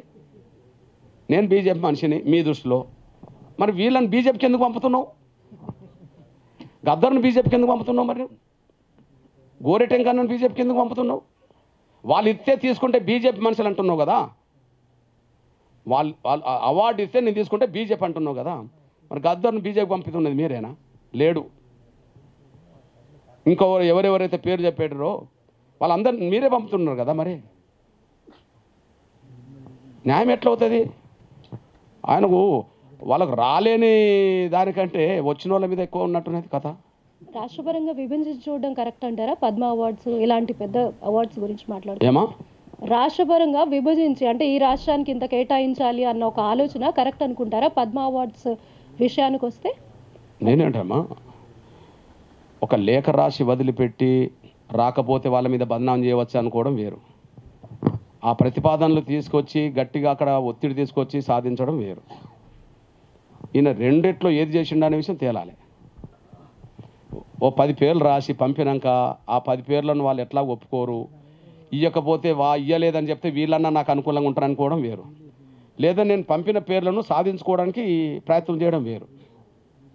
కేవలం ప్రభుత్వం తరఫున ఒక లేఖ రాసి వదిలిపెట్టారా, సంబంధిత ఆ ప్రక్రియ జరుగుతున్నప్పుడు కదా, సంబంధిత ప్రక్రియ జరుగుతున్నప్పుడు ఒక మంత్రులనో లేదా ముఖ్యమంత్రిలో పోయి ఖచ్చితంగా వీళ్ళకి ప్రతిభ ఉన్నది, ఈ రంగంలో వీళ్ళు ఈ స్థాయిలో వచ్చారు, వీళ్ళని గుర్తించాల్సిన అవసరం అని చెప్పి 1-4 సార్లు చెప్పారా, ఏదో ఒకటి తేలాలి కదా. రైట్. ఇప్పుడు చివరి ప్రశ్న మా ముద్ర సంపాదకులు నరేందర్ రెడ్డి గారు, ముద్ర దినపత్రిక. సార్ నమస్తే. సుప్రీంకోర్టు రిజర్వేషన్ల వర్గీకరణకు అనుకూలంగా తీర్పు ఇచ్చినప్పుడు ఈ సమస్య పరిష్కారం అయిపోయింది అనుకున్నారంతా. కానీ ఇప్పటికీ మీరు చెప్పిన దాని ప్రకారం 3 రాష్ట్రాలు మాత్రమే చర్యలు తీసుకున్నాయి దాన్ని అమలు చేయడానికి. మిగతా రాష్ట్రాలు కాంగ్రెస్ అధికారంలో ఉన్నాయి కావచ్చు, బీజేపీ అధికారంలో ఉన్నాయి కావచ్చు. అరే అవసరం లేని కాడ మనం ముందుకు పోమని ఎందుకు చెప్తామే? అవసరం ఉన్న కాడ చేస్తున్నాయి. ఇక్కడ అవసరం ఉన్నది నువ్వు ఒప్పుకున్నావు కదా. అది దేశం మొత్తం అన్ని రాష్ట్రాలు చేస్తలేవు కదా చర్చవద్దు మనం. నేను అడిగేది ఏంటంటే చట్టపరంగానే ఇంకేదైనా వాళ్ళు మీరు కోర్టు ధిక్కరణ పిటిషన్ లాంటిది వేసి కానీ ఇంకా కోర్టు నుంచి స్పష్టమైన ఆదేశాలు కానీ ఇప్పించగలిగితే మొత్తం అన్ని రాష్ట్రాల్లో ఏకకాలంలో అమలయ్యే అవకాశం ఉంటుంది కదా, ఆ కోణంలో ఆలోచించారా అని నా ప్రశ్న. నేను ఒక విషయం అంటే సుప్రీంకోర్టు తీర్పును మనం ఏ రకంగా అంటే స్టేట్కు పవర్ లేదని ఒకనాడు తీర్పు వచ్చింది, స్టేట్కు పవర్ ఉన్నదని మళ్ళీ తీర్పు వచ్చింది. స్టేట్కు పవర్ ఉన్నది ఇక చేసుకోవాల్సింది ఎవరు? అవసరం ఉన్న కాడ చేసుకోవాల్సింది స్టేటే, అవసరం లేని కాడ చేయకుండా ఉండేది కూడా. ఇప్పుడు ఎక్కడన్నా మాకు అన్యాయం జరిగిన వర్గాలు రోడ్డు మీదకి వచ్చినాయి అనుకో, ప్రభుత్వం గుర్తించింది అనుకో చేసుకుంటుంది. అన్యాయం జరిగిన వర్గాలు రోడ్డు మీదకి రాలేదనుకో వాళ్ళు కొద్దిసేపు ఆపుకుంటారు. అందువల్ల స్టేట్కు పవర్ ఉన్నది వర్గీకరణ చేసుకునే అధికారం అని చెప్పిన తర్వాత చేస్తామని ఇక్కడ ఒప్పుకున్న తర్వాత ఆలస్యం జరగద్దని ఇక్కడ మేము మాట్లాడుతున్నాం. అది అన్ని రాష్ట్రాలు ఒకేసారి అవుతుంది అంటే అవసరం ఉన్న కాడ అవుతుంది, అవసరం లేని కాడ అవుతుంది. పంజాబ్ అవసరం ఉన్నది చేసుకుంటుంది కదా, హర్యానా అవసరం ఉన్నది చేసుకుంటుంది కదా, తమిళనాడు చేసుకుంటుంది కదా, ఇక్కడ చేస్తామని ఆగింది కదా అంటున్నాను నేను అంతే.